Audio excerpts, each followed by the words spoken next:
सत संगत विचों पूर्ण ब्रह्म ज्ञानी संत दे विचों गुरु दे विचों नहीं हो सकती, और किते भी नहीं हो सकती। नाम का जिक्र है और नाम की ब्रह्म इतनी है जिहदा हिसाब कोई नहीं। सतगुरु जी सानू वार वार जो जपण वास्ते कह रहे हैं, वो नाम कित्थों मिलता है, किवें मिलता है, किस तो मिलता है, उहदे बारे भी चर्चा है शब्द के अंदर। नाम जपण दीयां विधियां बहुत ने, हज़ारां विधियां ने, पर जिहड़ा रस्ता है वो केवल ते केवल रसना द्वारा। सो सतगुरु जी इस दे परथाए जीव नूं चेतन कर रहे हैं, जागरूक कर रहे हैं। और जिन्ना भी समा मिले, जिसनों कबीर कहते हैं, कबीर एक घड़ी आधी घड़ी आधी होते आज, भगतन सेती दोस्ते जो कीनो सोरा। ਇਹਦੇ ਵਿੱਚ ਲਾਭ ਹੀ ਲਾਭ ਹੈ, ਟੋਟਾ ਤੇ ਹੈ ਹੀ ਨਹੀਂ। ਪਰ ਫਿਰ ਵੀ ਜੀਵ ਦਾ ਸੁਭਾਅ ਹੈ ਕਿ ਜੀਵ ਦੀ ਅੰਤਰਾਤਮਾ ਕਿਧਰ ਨੂੰ ਪ੍ਰੇਰਿਤ ਹੁੰਦੀ ਹੈ। ਉਹਦੇ ਵੀ ਕੁਝ ਲੱਛਣ ਹੋ ਸਕਦੇ ਨੇ, ਕੁਝ ਕਾਰਨ ਹੋ ਸਕਦੇ ਨੇ। ਸਵਾਉ ਪ੍ਰੇਮ ਦੇ ਨਾਲ ਮੁਬਾਰਕ ਰਸਨਾ ਤੋਂ ਉਚਾਰਨ ਕਰੀਏ ਉਸ ਪਰਮੇਸ਼ਰ ਦਾ ਨਾਮ, फतेह की सांझ करो, गज वज के फतेह बुलाओ जी। वाहिगुरू जी का खालसा, वाहिगुरू जी की फतेह। राग का नाम है गौण, और सतगुरु धन श्री गुरु अर्जन देव जी मुबारक रसना तो ये शब्द उच्चारण होया है। आदि काल तो मनुख की प्रवृत्ति रही है धार्मिक स्थानों के उपर जाण दी। केवल ते केवल जाना ही नहीं, जाके जो दुनिया के अंदर प्रचलित सिद्धांत ने उन्हां दे राही जुड़न का कुछ ना कुछ भाव प्राप्त करना। पर अज तक जिहड़े जुड़े ने जां जिन्हां दा विख्यान हो रहा है, उन्हां दी गुरदेव कहते गिणती कोई बहुती वड्डी नहीं। जो तुर सच ध्याइंदे से विरले थोड़े। वो कोई बहुतात विच नहीं, कोई बहुत वड्डी तादाद नहीं, कोई बहुत वड्डी गिणती नहीं उन्हां दी। किन्हां दी? जिन्हां ने जपना कीता ते जप जप के उहदे अंदर सम्मिलित हो गए। तां कोई सतनाम। सो किहड़ा नाम है जे दी सतगुरू सानू अज फिर इस शब्द राही वार वार उस परमेश्वर नूं सुनण दा हुक्म दे रहे हैं। आओ प्रेम दे नाल शब्द दे भाव अर्थ कुछ होर ने, अखरी अर्थ कुछ होर ने। और जदों किसी नूं जपण दा सुभाव प्राप्त होवे, जप जप के उहदा निजी अरम बनदा, तो उदों फिर अर्थ कुछ होर हो जाते। ये गुरबाणी के अंदर ही नहीं, होर भी तमाम जिहड़े दुनिया के अंदर ग्रंथ ने उन्हां दे यही लक्षण हुंदे ने। बाणी पढ़ीए ते उहदे अर्थ कुछ होर लगदे हुंदे ने। ये अर्थ ते सौखे ने, जदों अखरी अर्थ करिए तो अखरी अर्थां दे तो बहुत सारे टीके मिल जाणगे बाज़ारां दे अंदर। पर जदों कोई जपदा है, जप जप के जिस तरह की अवस्था प्राप्त होंदी, उस तरह के अर्थ भी प्राप्त होंदे हैं। सो इस करके गुरदेव हरेक जीव नूं, हरेक हिरदे नूं जपण वास्ते कह रहे हैं।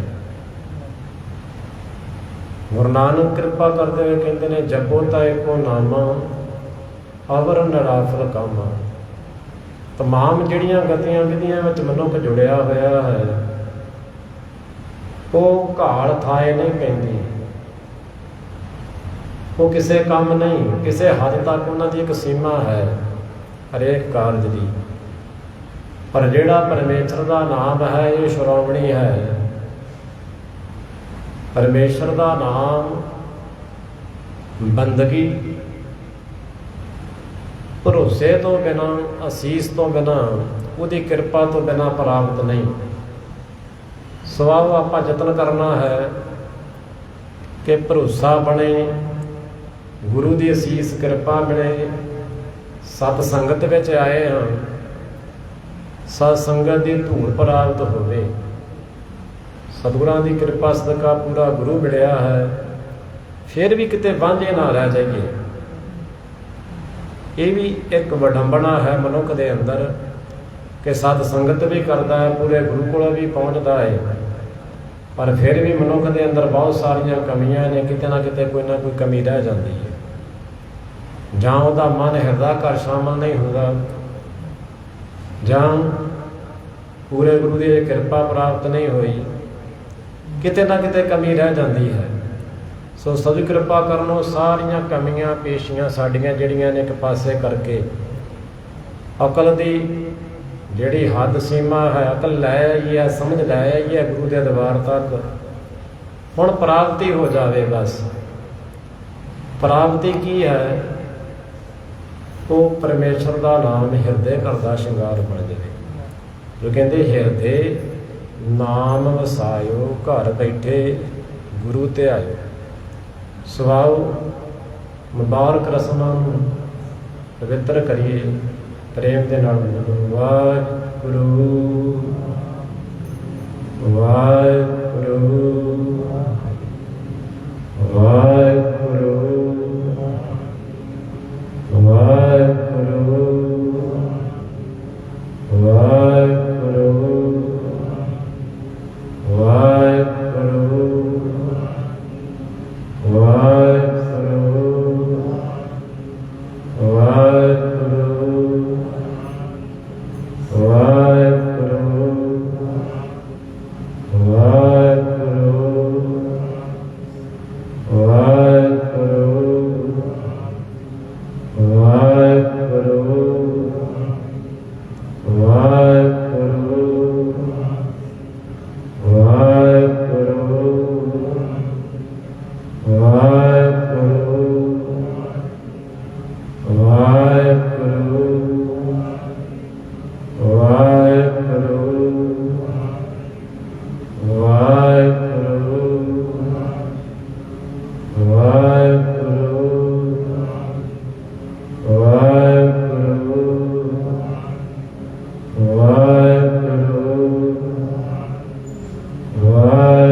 ਸਤਿਗੁਰੂ ਆਦੇਸ਼ ਕਰਦੇ ਨੇ ਕਿ ਵਾਰ-ਵਾਰ ਆਓ, ਵਾਰ-ਵਾਰ ਜਪੋ। ਇਤਨਾ ਜਪਣ ਵਾਸਤੇ ਕਹਿੰਦੇ ਕਿ ਜਪਦਿਆਂ ਢਿੱਲ ਨਾ ਕੀਜੀਏ ਮੇਰੀ ਜਿੰਦੜੀਏ, ਮੱਧ ਜਾ ਕੇ ਸਾਹ ਆਵੇ ਕਿ ਨਾ ਆਵੇ ਰਾਮ। ਇੰਨੇ ਗੁਣ ਗਾਓ ਜਿੰਨੇ ਇਸ ਸਰੀਰ ਵਿੱਚ ਸਵਾਸ ਨੇ। ਦਮ ਦਮ ਸਦਾ ਸਮਾਲਦਾ ਦਮ ਨਾ ਬਿਰਥਾ ਜਾਏ। ਜਿੱਥੇ ਸਤਿਗੁਰਾਂ ਨੇ ਕਿਹਾ ਹਮ ਆਦਮੀ ਹਾਂ ਇੱਕ ਦਮਈ ਮਹਲਤ ਮੁਹਤ ਨਾ ਜਾਣਾ,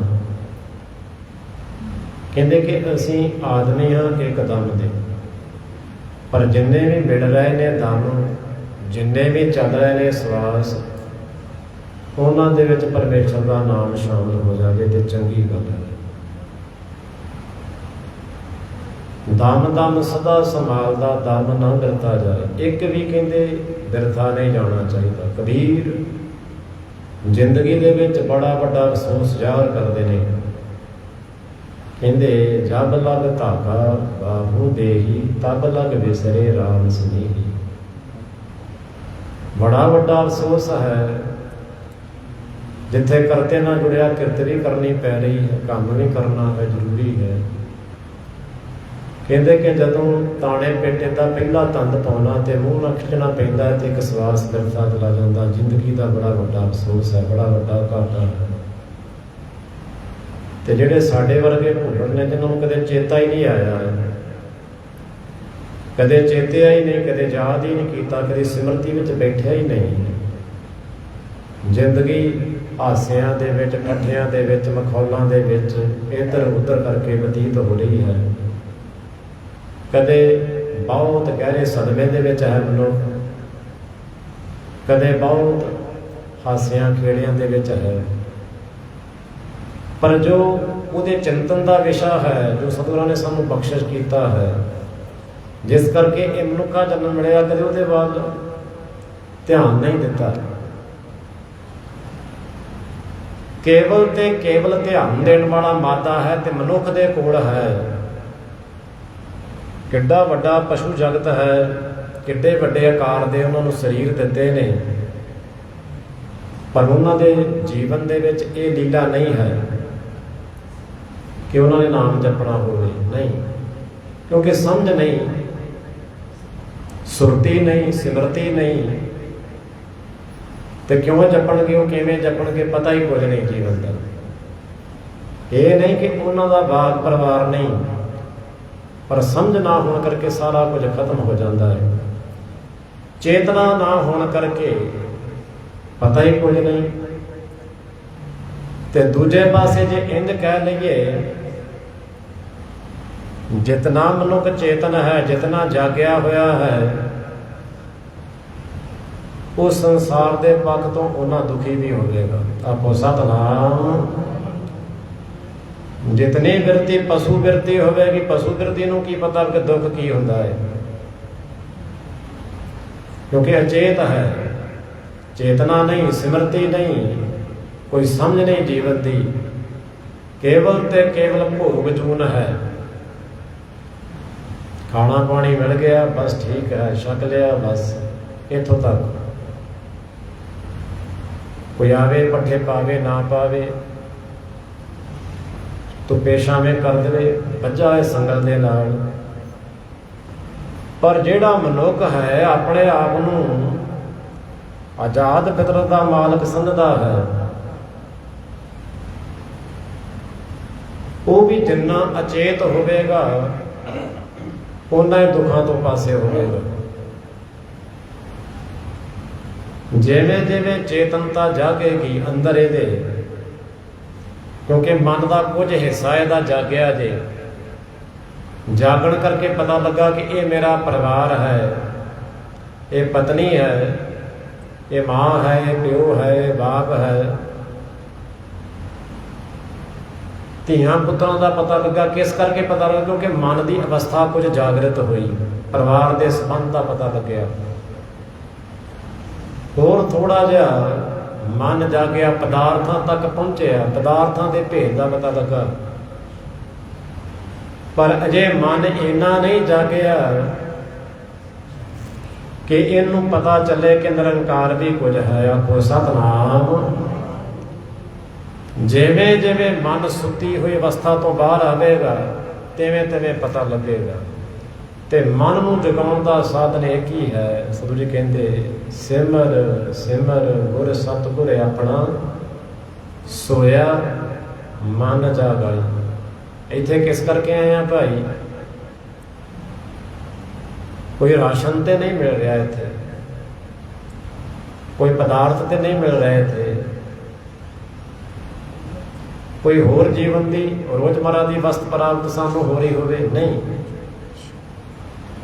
ਇੱਥੇ ਸਾਨੂੰ ਉਹ ਅਵਸਥਾ ਮਿਲ ਰਹੀ ਹੈ ਜਿਹਦੇ ਨਾਲ ਸਾਨੂੰ ਬਾ ਕਮਾਲ ਜੀਵਨ ਦੇ ਰਹੱਸ ਦਾ ਪਤਾ ਲੱਗਣਾ ਹੈ।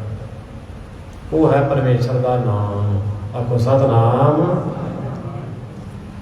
ਤੇ ਧੰਨ ਗੁਰੂ ਅਰਜਨ ਦੇਵ ਜੀ ਮਹਾਰਾਜ, ਜਿਨ੍ਹਾਂ ਦਾ ਅੱਜ ਆਨੰਦ ਕਾਰਜ ਵੀ ਹੈ,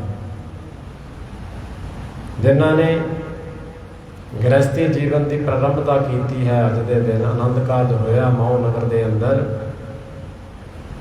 ਔਰ ਉਹ ਕਿਰਪਾ ਕਰ ਰਹੇ ਨੇ, ਨਾਮ ਦੇ ਛੱਡੇ ਦੇ ਰਹੇ ਨੇ ਸਾਡੇ ਵਾਸਤੇ।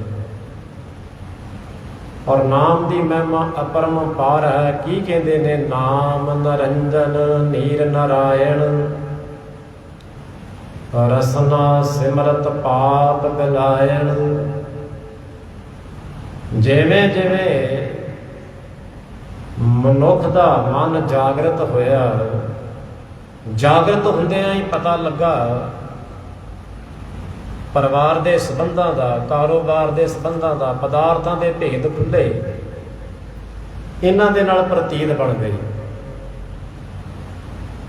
ਜਿਵੇਂ ਜਿਵੇਂ ਇਹਨਾਂ ਦੇ ਨਾਲ ਪ੍ਰਤੀਤ ਬਣੀ, ਇਹਨਾਂ ਦੇ ਵਿੱਚ ਖਚਤ ਹੋਣਾ ਸ਼ੁਰੂ ਹੋ ਗਿਆ। ਖਚਤ ਇੰਨਾ ਹੋਇਆ, ਪਾਪ ਬਿਰਤੀ ਇੰਨੀ ਪ੍ਰਫੁੱਲਤ ਹੋ ਗਈ ਜਿਹਦਾ ਹਿਸਾਬ ਕੋਈ ਨਹੀਂ। ਹੁਣ ਕੋਈ ਇਹੋ ਜਿਹਾ ਢੰਗ ਪ੍ਰਾਪਤ ਹੋਵੇ ਜਿਹਦੇ ਨਾਲ ਪਦਾਰਥਾਂ ਦੀ ਕਾਲਖ ਧੁੜ ਜਾਵੇ। ਨਿਰੰਜਨ ਨਿਰਅੰਜਨ ਭਾਵ ਕਾਲਖ ਤੋਂ ਰਹਿਤ। ਜਿਤਨਾ ਵੀ ਇਹ ਸੰਸਾਰ ਹੈ ਪਦਾਰਥ ਦੇ ਨਾਲ ਬਣਿਆ ਹੋਇਆ, ਇਹ ਸਾਰਾ ਕਾਲਖ ਦੇ ਅੰਦਰ ਹੈ, ਪਰ ਕੇਵਲ ਤੇ ਕੇਵਲ ਸ਼ੁੱਧ ਹੈ ਪਰਮੇਸ਼ਰ ਦਾ ਨਾਮ, ਜੋ ਕਾਲਖ ਤੋਂ ਰਹਿਤ ਹੈ। ਕਬੀਰ ਜਬ ਕਾਜਲ ਕੀ ਕੋਠੜੀ ਅੰਧ ਪਰੈਤ ਸਮਾਏ, ਹਉ ਬਲਹਾਰੀ ਤਿਨ ਕੇ ਜੋ ਪੈਸ ਜਨੇਕ ਸਜਾਏ। ਕਬੀਰ ਕਹਿੰਦੇ ਜਿਤਨਾ ਵੀ ਸੰਸਾਰ ਹੈ, ਕਹਿੰਦੇ ਤਕੱਜਲ ਦੀ ਕੋਠੜੀ ਹੈ, ਪਰ ਜਿਹੜਾ ਇਹਦੇ ਵਿੱਚ ਰਹਿੰਦਿਆਂ ਹੋਇਆਂ ਕਾਲਖ ਤੋਂ ਬਿਨਾਂ ਕਹਿੰਦਾ ਬਾਹਰ ਨਿਕਲ ਆਵੇ, ਮੈਂ ਉਸ ਤੋਂ ਕੁਰਬਾਨ ਹਾਂ। ਪਰ ਇਹ ਹੁਣ ਤੁਸੀਂ ਖਿਆਲ ਕਰਿਓ ਕਿ ਕਿਸੇ ਕੋਠੜੀ ਦੇ ਵਿੱਚ ਕਾਲਖ ਸਾਰੇ ਬੰਨੇ ਲੱਗੀ ਹੋਵੇ ਤੇ ਚਿੱਟੇ ਕੱਪੜੇ ਪਾ ਕੇ ਕੋਈ ਅੰਦਰ ਪ੍ਰਵੇਸ਼ ਕਰੇ, ਕਿੰਨਾ ਵੀ ਬਚਾਅ ਕਰ ਲਵੇ, ਕਿਤੇ ਨਾ ਕਿਤੇ ਤੇ ਕਾਲਖ ਦਿਆਗ ਲੱਗ ਜਾਵੇਗਾ। ਪਰ ਇਸੇ ਤਰ੍ਹਾਂ ਦਾ ਇਹ ਸਰੀਰ, ਇਸੇ ਤਰ੍ਹਾਂ ਦਾ ਜੀਵਨ ਪਰਮੇਸ਼ਰ ਨੇ ਸਾਨੂੰ ਦਿੱਤਾ ਹੈ, ਪਰ ਅਸੀਂ ਕੁਝ ਅਜਿਹੇ ਕਰਮ ਕੀਤੇ ਨੇ, ਕੁਝ ਅਜਿਹੇ ਕੁਕਰਮ ਕੀਤੇ ਨੇ ਜਿਨ੍ਹਾਂ ਦੀ ਕਾਲਖ ਇਸ ਦੀ ਛਵੀ ਦੇ ਉੱਪਰ ਲੱਗ ਗਈ। ਉਹਦੇ ਨਾਲੋਂ ਵਿਛੋੜਾ ਪੈ ਗਿਆ। ਹੁਣ ਉਹਦੇ ਵਿੱਚ ਮਿਲਣਾ ਹੋਵੇ ਤੇ ਉਹਦੇ ਵਰਗੇ ਹੋਣਾ ਪਵੇਗਾ। ਇਸ ਕਰਕੇ ਹੀ ਸਤਿਗੁਰੂ ਕਹਿੰਦੇ ਤੈਨੂੰ ਮਨੁੱਖਾ ਜਨਮ ਦਿੱਤਾ ਹੈ ਕਾਲਖ ਤੋਂ ਰਹਿਤ ਹੋਣ ਵਾਸਤੇ। ਨਾਮ ਨਿਰੰਜਨ ਨੀਰ ਨਾਰਾਇਣ, ਪਰਮੇਸ਼ਰ ਦਾ ਜੋ ਨਾਮ ਹੈ ਪਾਵਨ ਜਲ ਦੇ ਸਮਾਨ ਹੈ। ਜੇ ਜਪੇਗਾ ਤੇ ਪਵਿੱਤਰ ਹੋ ਜਾਵੇਗਾ, ਇਹਦੇ ਵਿੱਚ ਕੋਈ ਦੋ ਰਾਵਾ ਨਹੀਂ, ਕੋਈ ਸ਼ੰਕਾ ਨਹੀਂ ਕਰਨ ਵਾਲੀ ਗੱਲ। ਹੁਣ ਨਾਮ ਜਪੇ ਕਿਵੇਂ? ਜਪੋ ਤਾਂ ਇੱਕੋ ਨਾਮਾ ਅਵਰ ਨਿਰਾਫਲ ਕਾਮਾ। ਇਹ ਤਾਂ ਸਤਿਗੁਰੂ ਜੀ ਸਾਨੂੰ ਕਹਿੰਦੇ ਨੇ, ਕਹਿੰਦੇ ਰਸਨਾ ਦੇ ਨਾਲ ਜਪੇ ਹੀ ਮਥੇਗਾ, ਜਪੇਗਾ। ਸ਼ੁਰੂਆਤ ਰਸਨਾ ਤੋਂ ਹੀ ਕਰਨੀ ਪਵੇਗੀ। ਰਸਨਾ ਜਪੀਏ ਸਰਵਣੀ ਸੁਣੀਏ, ਹਿਰਦੈ ਧਿਆਈਏ ਸੋਈ। ਬਾਣੀ ਪੜ੍ਹਨੀ ਹੈ ਭਾਵ ਕਰਕੇ ਕਿ ਹਿਰਦੇ ਦੇ ਵਿੱਚ ਵਸ ਜਾਵੇ। ਇਹ ਨਹੀਂ ਕਿ ਪੂਰਾ ਅਖੰਡ ਪਾਠ ਇੱਕ ਚੌਂਪੜੇ 'ਚ ਕਰੀਏ ਤਾਂ ਪਰ ਉਹਦੇ ਨਾਲ ਭਾਵ ਨਾ ਹੋਵੇ। ਕੋਈ ਕਵੇ ਕਿ ਮੈਂ 5 ਪਾਠ ਸੁਖਮਨੀ ਸਾਹਿਬ ਦੇ ਕੀਤੇ, ਪਰ ਹਿਰਦਾ ਕਰਤੇ ਇੱਕ ਪੰਕਤੀ ਦੇ ਨਾਲ ਵੀ ਭਾਵ ਦੇ ਨਾਲ ਨਾ ਜੁੜਿਆ ਹੋਵੇ ਤਾਂ ਫਿਰ ਗੱਲ ਨਹੀਂ ਬਣੇਗੀ। ਸਰ ਕਹਿੰਦੇ ਨਾਮ ਨਰੰਜਨ ਨੀਰ ਨਰਾਇਣ ਰਸਨਾ ਸਿਮਰਤ, ਰਸਨਾ ਗਾਵੇ ਤੇ ਕੰਨ ਸੁਣ। ਜਿੰਨਾ ਚਿਰ ਸਰੋਤ ਦੇ ਵਿੱਚ ਨਹੀਂ ਉਹਨਾਂ ਚਿਰ ਅੰਦਰ ਪ੍ਰਵੇਸ਼ ਨਹੀਂ ਹੋਵੇਗਾ ਸ਼ਬਦ। ਗੁਰੂ ਕੋਲ ਆਏ ਹੋ ਅਰਦਾਸ ਕਰੋ, ਸਤਿਗੁਰੂ ਜੀ ਕਿਰਪਾ ਕਰੋ, ਆਪ ਜੀ ਦਾ ਨਾਮ ਹਿਰਦੇ ਘਰ ਦਾ ਸ਼ਿੰਗਾਰ ਬਣੇ। ਜਪਣ ਵਾਲੇ ਬਹੁਤ ਨੇ, ਜਪਾਉਣ ਵਾਲੇ ਬਹੁਤ ਨੇ, ਇਹਦੇ ਵਿੱਚ ਕੋਈ ਘਾਟਾ ਨਹੀਂ ਹੈ ਅੱਜ ਕੱਲ੍ਹ। ਪਰ ਬੈਠ ਕੇ ਜਪਣਾ, ਚੌਂਕੜਾ ਮਾਰ ਕੇ ਜਪਣਾ, ਸਤ ਸੰਗਤ ਵਿੱਚ ਜਪਣਾ, ਇਹਦਾ ਵੱਡਾ ਲਾਭ ਹੈ। ਜਿੰਨਾ ਵੀ ਜਪਿਆ ਜਾਵੇ ਥੋੜਾ ਹੈ, ਪਰ ਜਪਿਆ ਜਾਵੇ ਭਾਵਨਾ ਕਰਕੇ। ਸਾਧ ਸੰਗਤ ਬਿਨ ਭਾਵ ਨਹੀਂ ਉਪਜੇ, ਭਾਵ ਬਿਨ ਭਗਤ ਨਾ ਹੋਏ ਤੇਰੀ। ਆਖੋ ਸਤਿਨਾਮ। ਭਗਤ ਰਵਿਦਾਸ ਜੀ ਕਹਿੰਦੇ ਨੇ, ਕਹਿੰਦੇ ਭਾਵਨਾ ਚਾਹੀਦੀ ਹੈ, ਭਾਵ ਚਾਹੀਦਾ ਹੈ, ਸਤ ਸੰਗਤ ਚਾਹੀਦੀ ਹੈ। ਹੁਣ ਜਿੱਦਾਂ ਤੁਸੀਂ ਬੈਠੇ ਹੋ, ਪ੍ਰੇਮ ਦੇ ਨਾਲ ਬੈਠੇ ਹੋ, ਸ਼ਰਧਾ ਦੇ ਨਾਲ ਬੈਠੇ ਹੋ, ਹਿਰਦਾ ਘਰ ਜੁੜ ਜਾਵੇ, ਗੁਰੂ ਦੇ ਸ਼ਬਦ ਨਾਲ ਅਟੈਚਮੈਂਟ ਹੋ ਜਾਵੇ। ਕੋਈ ਹੋਰ ਫੁਰਨਾ ਨਹੀਂ ਚਾਹੀਦਾ, ਹੋਰ ਕੋਈ ਭਾਵ ਨਹੀਂ ਚਾਹੀਦਾ, ਡਿਵੈਲਟੀ ਦੂਜਾ ਭਾਵ ਨਹੀਂ ਚਾਹੀਦਾ। ਜੇਕਰ ਦੂਜਾ ਭਾਵ ਹੈ, ਅਜੇ ਆਸਥਾ ਬੈਠੀ ਹੈ ਕਿਸੇ ਹੋਰ ਥਾਂ ਤੇ, ਫਿਰ ਨਾਮ ਹਿਰਦੇ ਘਰ ਦਾ ਸ਼ਿੰਗਾਰ ਨਹੀਂ ਬਣੇਗਾ। ਸਾਰਾ ਸੰਸਾਰ ਬੈਠਾ ਹੈ ਦੂਜੇ ਭਾਵ ਦੇ ਅੰਦਰ। ਦੂਜਾ ਭਾਵ ਕੀ ਹੋ ਸਕਦਾ ਹੈ? ਘਰ ਪਰਿਵਾਰ ਹੀ ਹੋ ਸਕਦਾ ਹੈ, ਜਿੱਥੋਂ ਦੀ ਇਹ ਸਮਝ ਹੈ। ਅਜੇ ਪਰਿਵਾਰ ਦੇ ਵਿੱਚ ਹੀ ਬੈਠਾ ਹੋਵੇ, ਸੁਰਤੀ ਕਿਤੇ ਹੋਰ ਗਈ ਹੋਵੇ, ਘਰ ਦੇ ਕੰਮਾਂ ਵਿੱਚ ਬੈਠੀ ਹੋਵੇ, ਮੀਂਹ ਪੈਣ ਲੱਗ ਪਿਆ, ਕੋਈ ਸਮਾਨ, ਕੋਈ ਪਦਾਰਥ ਬਾਹਰ ਪਿਆ ਹੈ, ਉਹਦੀ ਚਿੰਤਾ ਖਾਈ ਜਾਂਦੀ ਹੋਵੇ। ਨਹੀਂ, ਜਦੋਂ ਸਤਸੰਗਤ ਵਿੱਚ ਆ ਗਏ, ਫਿਰ ਜਿਹੜਾ ਮਨੋਭਾਵ ਹੈ ਕੇਵਲ ਤੇ ਕੇਵਲ ਗੁਰੂ ਨੂੰ ਸਮਰਪਿਤ ਹੋ ਜਾਵੇ, ਉਸ ਸ਼ਬਦ ਨੂੰ ਸਮਰਪਿਤ ਹੋ ਜਾਵੇ ਜਿਹਨੂੰ ਜਪਣਾ ਹੈ। ਪਰਮੇਸ਼ਰ ਦਾ ਨਾਮ ਸਾਰੇ ਜਪਦੇ ਨੇ, ਇਹਦੇ ਵਿੱਚ ਕੋਈ ਸ਼ੰਕਾ ਵਾਲੀ ਗੱਲ ਨਹੀਂ। ਪਰ ਇੱਕ ਨਾਮ ਤੁਹਾਡੇ ਹਿਰਦੇ ਘਰ ਵਿੱਚੋਂ ਚੱਲਣਾ ਹੈ ਬਾਅਦ ਵਿੱਚ। ਜਦੋਂ ਉਹ ਚੱਲ ਪਿਆ, ਫਿਰ ਸਾਰੇ ਪਾਪ ਖਤਮ ਹੋਣਗੇ, ਵਰਨਾ ਨਹੀਂ। ਰਸਨਾ ਸਿਮਰਤ ਪਾਪ ਬਲਾਇਣ। ਪਾਪ ਕਿਸ ਦਿਨ ਖਤਮ ਹੁੰਦੇ ਨੇ? ਜਿਸ ਦਿਨ ਉਹ ਨਾਮ ਹਿਰਦੇ ਘਰ ਵਿੱਚੋਂ ਚੱਲ ਪੈਂਦਾ ਹੈ। ਜਿਹੜਾ ਅਸੀਂ ਇੱਥੇ ਜਪਦੇ ਹਾਂ, ਜਾਂ ਅੱਜ ਤੱਕ ਜਿੰਨਾ ਵੀ ਜਪਿਆ ਹੈ, ਉਹ ਸਿਸਟੇਮੈਟਿਕਲੀ ਜੋ ਵੀ ਜਪਿਆ ਹੈ ਅਜੇ ਬਾਹਰੀ ਹੈ, ਬਾਹਰੀ ਤੌਰ ਤੇ ਹੈ। ਬਾਣੀ ਉਜੜੈ ਸਾਧ ਜਨ ਅਮਿਓ ਝੱਲੇ ਚਰਨੇ। ਜਿਸ ਦਿਨ ਉਹ ਜਾਪ ਚੱਲ ਪੈਂਦਾ ਹੈ, ਉਹ ਨਾਮ ਖੁਰ ਪੈਂਦਾ ਹੈ, ਫਿਰ ਤੇ ਉਹਦੇ ਝਰਨੇ ਚੱਲ ਪੈਂਦੇ ਨੇ, ਦਿਨ ਰਾਤ ਨਾ ਰੁਕਣ ਵਾਲਾ। ਅਮਿਓ ਨਾਮ ਜਾਂ ਕੋ ਫੁਰਿਆ।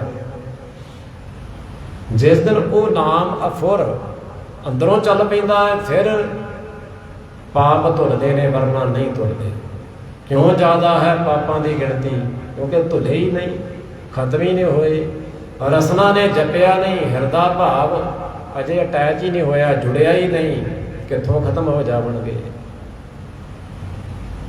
ਕਬੀਰ ਸਾਚਾ ਸਤਿਗੁਰ ਕਿਆ ਕਰੇ, ਜੋ ਸਿੱਖਾਂ ਮੈਂ ਚੂਕ, ਅੰਧੇ ਨ ਲਾਗੇ ਜੋ ਬਾਂਸ ਬਜਾਈਏ ਫੂਕ। ਜਿਤਨੀਆਂ ਵੀ ਇਹਦੇ ਸੰਬੰਧ ਵਿੱਚ ਚਰਚਾਵਾਂ ਹੋਈਆਂ, ਜਿਤਨਾ ਵੀ ਵਿਖਿਆਨ ਹੋਇਆ, ਉਹ ਹਿਰਦੇ ਘਰ ਨੇ ਪਕੜਿਆ ਹੀ ਨਹੀਂ, ਮਨ ਨੇ ਸੁਣਿਆ ਹੀ ਨਹੀਂ। ਜਿੰਨਾ ਚਿਰ ਮਨ ਦੀ ਮਨੌਤ ਅਜੇ ਖੜੀ ਹੈ, ਮਨ ਦੇ ਭਾਵ ਖੜੇ ਨੇ, ਅਸੀਂ ਗੱਲ ਕਰੀਏ ਨਾਮ ਦੀ, ਮਨ ਅਜੇ ਕਹਿੰਦਾ ਹੋਵੇ ਕਿ ਨਹੀਂ ਸੰਸਾਰ ਦੇ ਪਦਾਰਥ ਚਾਹੀਦੇ ਨੇ, ਤੁਸੀਂ ਖੜ ਕੇ ਅਜੇ ਵੀ ਅਰਦਾਸ ਕਰੀ ਜਾਓ ਕਿ ਪਰਮੇਸ਼ਰ ਆਹ ਚੀਜ਼ ਚਾਹੀਦੀ ਹੈ, ਆਹ ਚੀਜ਼ ਚਾਹੀਦੀ ਹੈ, ਆਹ ਬੜਾ ਸੁੱਖ ਚਾਹੀਦਾ ਹੈ, ਆਹ ਬੜਾ ਹੋਰ ਕਾਰਜ ਦੇ ਵਿੱਚ ਵਾਧਾ ਹੋ ਜਾਵੇ। ਤੁਹਾਡੀ ਮਨੌਤ ਇਸ ਤੇ ਖੜੀ ਹੋਵੇ, ਨਾਮ ਦੀ ਚਰਚਾ ਕੀਤੀ ਕਿਸ ਕੰਮ ਆਵੇਗੀ? ਕਿਸੇ ਕੰਮ ਨਹੀਂ ਆਵੇਗੀ। ਜਿਸ ਦਿਨ ਨਾਮ ਮਿਲ ਜਾਂਦਾ ਹੈ ਮਨੁੱਖ ਨੂੰ, ਨਾਮਣੇ ਵਾਲਾ ਹੋ ਜਾਂਦਾ ਹੈ, ਸਤਿਗੁਰੂ ਕਹਿੰਦੇ ਰਸਨਾ ਸਿਮਰਤ ਪਾਪ ਬਲਾਏ। ਰਸਨਾ ਇੱਕ ਵਾਰੀ ਕਵੇ ਉਹ ਕਰੋੜਾਂ ਜਨਮਾਂ ਦੇ ਪਾਪ ਧੁਰ ਕੇ ਰੱਖ ਦੇਵੇਗਾ ਨਾਮ, ਪਰ ਉਹ ਅਵਸਥਾ ਹੀ ਨਹੀਂ ਬਣੀ, ਉਹ ਦੁਰਲਭ ਅਵਸਰ ਪ੍ਰਾਪਤ ਹੀ ਨਹੀਂ ਹੋਇਆ। ਕਿਉਂ? ਸਤਿਗੁਰਾਂ ਨੇ ਗੁਰਬਾਣੀ ਅੰਦਰ ਕਹਿ ਦਿੱਤਾ, ਕਹਿੰਦੇ ਠੀਕ ਹੈ ਜੀਵਨ 50 ਸਾਲ ਦਾ ਹੈ, 100 ਸਾਲ ਦਾ ਹੈ, 60 ਸਾਲ ਦਾ ਹੈ, ਬਹੁਤ ਹੈ ਜੀਵਨ ਏਡਾ ਹੀ। ਕਿਉਂਕਿ ਜਪਣ ਵਾਲਾ ਜੇ ਜਪੇ ਤੇ ਹੋ ਸਕਦਾ ਹੈ ਬਹੁਤ ਜਨਮ ਲੱਗ ਜਾਣ, ਪਰ ਜਿੱਦਣ ਕਿਰਪਾ ਹੁੰਦੀ ਉਹ ਸਮਾਂ ਕੇਵਲ ਇੱਕ ਕਸ਼ਣ ਹੈ, ਇੱਕ ਸੈਕਿੰਡ ਹੈ। ਟੁਕ ਦਮ ਕਰਾਰੀ ਜੋ ਕਰੋ ਹਾਜ਼ਰ ਹਜ਼ੂਰ ਖੁਦਾਏ। ਜਿਸ ਦਿਨ ਉਹ ਨਾਮ ਨਿਰੰਜਨ ਨੀਲ ਨਾਰਾਇਣ ਜਿਹਦੇ ਨਾਲ ਸਾਰੇ ਪਾਪ ਧੁੱਲ ਜਾਂਦੇ ਨੇ, ਔਰ ਰਸਨਾ ਸਿਮਰ ਲਵੇ, ਕੰਨ ਸੁਣ ਲੈਣ, ਹਿਰਦੇ ਵਿੱਚ ਪ੍ਰਵੇਸ਼ ਕਰ ਜਾਵੇ ਉਹ ਨਾਮ, ਇੰਨੀ ਬਰਕਤ ਹੁੰਦੀ ਹੈ ਉਹਦੇ ਅੰਦਰ। ਇੱਕ ਵਾਰ ਦੇ ਜਪਣ ਦੇ ਵਿੱਚ ਹੀ, ਇੱਕ ਵਾਰ ਦਾ ਜਪਿਆ ਹੋਇਆ ਨਾਮ ਕਰੋੜਾਂ ਜਨਮਾਂ ਦੇ ਪਾਪ ਖਤਮ ਕਰ ਸਕਦਾ। ਹੁਣ ਤੁਸੀਂ ਕਹੋ ਇੰਜ ਕਿਵੇਂ ਹੋ ਸਕਦਾ? ਹਜ਼ਾਰਾਂ ਮਣ ਲੱਕੜ ਇਕੱਠੀ ਕੀਤੀ, ਕਹਿੰਦੇ ਇਹਨੂੰ ਫਨਾਹ ਕਰਨਾ ਹੈ, ਅੱਗ ਲਾ ਦੇਣੀ ਹੈ, ਤਾਂ ਹੁਣ ਕੀ ਹਜ਼ਾਰਾਂ ਮਣ ਤੀਲਾਂ ਥੋੜੋ ਚਾਹੀਦੀਆਂ ਉਹਦੇ ਵਾਸਤੇ? ਸੋ ਕਹਿੰਦੇ ਲੱਖ ਮੜਿਆਂ ਕਰ ਏਕ ਟੇ, ਏਕ ਰਤੀ ਦਾ ਭਾਏ, ਤੀਲ ਤੇ ਇੱਕ ਹੀ ਬਾਤ ਹੈ।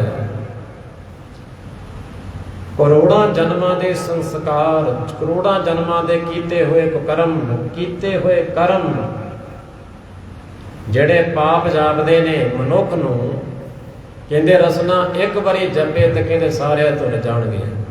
ਪਰ ਇੰਝ ਹੋਇਆ ਨਹੀਂ, ਅਜੇ ਹੋਇਆ ਹੈ ਬਹੁਤਾਤ ਵਿੱਚ ਨਹੀਂ ਹੋਇਆ, ਬਹੁਤ ਥੋੜਿਆਂ ਨਾਲ ਹੋਇਆ। ਜਗਿਆਸੂ ਤੇ ਬਹੁਤ ਸੀ, ਚੱਲੇ ਸੀ ਬਹੁਤ ਮੰਜ਼ਲ ਦੇ ਉੱਤੇ ਨਾਮ ਧਰੀਕ ਹੋਣ ਵਾਸਤੇ, ਪਰ ਉਹਨਾਂ ਦੇ ਵਿੱਚੋਂ ਸਾਧੂ ਥੋੜੇ ਬਣੇ। ਆਖੋ ਸਤਿਨਾਮ। ਜਗਿਆਸੂ ਜਿਹਦੇ ਅੰਦਰ ਇਹ ਜਗਿਆਸਾ ਪੈਦਾ ਹੋ ਗਈ, ਉਹਨੂੰ ਜਗਿਆਸੂ ਕਹਿੰਦੇ ਨੇ ਕਿ ਮੈਂ ਨਾਮ ਜਪਣਾ। ਅਜੇ ਤਾਂ ਜਗਿਆਸਾ ਹੀ ਨਹੀਂ ਪੈਦਾ ਹੋਈ, ਪਤਾ ਹੀ ਨਹੀਂ ਲੱਗਾ ਕਿ ਨਾਮ ਵੀ ਕੁਝ ਹੈ, ਕੁਝ ਨਾਮ ਦੀ ਵੀ ਬਰਕਤ ਹੈ, ਤੇ ਜਪੇਗਾ ਕਿਵੇਂ? ਜਿੰਨਾ ਚਿਰ ਕਿਸੇ ਦੇ ਗੁਣਾਂ ਦਾ ਪਤਾ ਨਹੀਂ ਚੱਲਦਾ, ਉਹਨਾਂ ਚਿਰ ਮਨੁੱਖ ਉਹਦੇ ਨਾਲ ਸੰਬੰਧ ਨਹੀਂ ਜੋੜਦਾ। ਤੇ ਜਿਸ ਦਿਨ ਮਨੁੱਖ ਨੂੰ ਪਤਾ ਚੱਲਦਾ ਹੈ ਕਿ ਨਾਮ ਦੇ ਵਿੱਚ ਆਹ ਵਾਲੇ ਗੁਣ ਨੇ, ਉਦਣ ਜਗਿਆਸਾ ਪੈਦਾ ਹੋਵੇਗੀ ਵੀ ਠੀਕ ਹੈ ਭਾਈ, ਜੇ ਇਹ ਏਡਾ ਬਲਵਾਨ ਹੈ, ਏਡਾ ਬਲੀ ਹੈ ਨਾਮ ਪਰਮੇਸ਼ਰ ਦਾ, ਤਾਂ ਫਿਰ ਇਹਨੂੰ ਜਪਣਾ ਚਾਹੀਦਾ। ਇਹ ਵੀ ਪਤਾ ਗੁਰੂ ਕੋਲੋਂ ਆ ਕੇ ਲੱਗਦਾ, ਹੋਰ ਕਿਤੇ ਉਹ ਨਹੀਂ ਦੱਸ ਪੈਂਦੀ।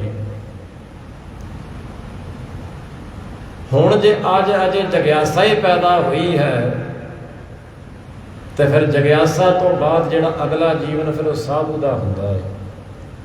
ਸਾਧੂ ਜਿਸ ਨੇ ਤਹਈਆ ਕਰ ਲਿਆ ਕਿ ਇਸ ਜੀਵਨ ਨੂੰ ਸਾਧਨਾ ਹੈ, ਇਹਦੇ ਵਿੱਚ ਜਿਹੜੀਆਂ ਕਮੀਆਂ ਪੇਸ਼ੀਆਂ ਨੇ ਉਹਨਾਂ ਨੂੰ ਖਤਮ ਕਰਨਾ ਹੈ, ਉਹਨੂੰ ਕਹਿੰਦੇ ਸਾਧੂ। ਤੇ ਜਿਸ ਨੇ ਸਾਧਨਾ ਆਰੰਭ ਕਰ ਦਿੱਤੀ, ਸਾਧਨਾ ਆਰੰਭ ਕਰ ਦਿੱਤੀ, ਜਪਣਾ ਸ਼ੁਰੂ ਕਰ ਦਿੱਤਾ, ਤਾਂ ਕੋਈ ਸਤਿਨਾਮ, ਉਹਦੇ ਅੰਦਰ ਪ੍ਰਵਿਰਤੀ ਹੁੰਦੀ ਹੈ ਫਿਰ ਸੰਤ ਵਾਲੀ। ਅਜੇ ਵੀ ਉਹ ਪੂਰਨ ਸੰਤ ਨਹੀਂ ਬਣਿਆ। ਕਿਉਂ ਨਹੀਂ ਬਣਿਆ? ਕਿਉਂਕਿ ਅਜੇ ਵੀ ਤਿੰਨਾਂ ਗੁਣਾਂ ਦੇ ਵਿੱਚ ਹੀ ਤੁਰਿਆ ਫਿਰਦਾ। ਕੋ ਸਤਿਨਾਮ।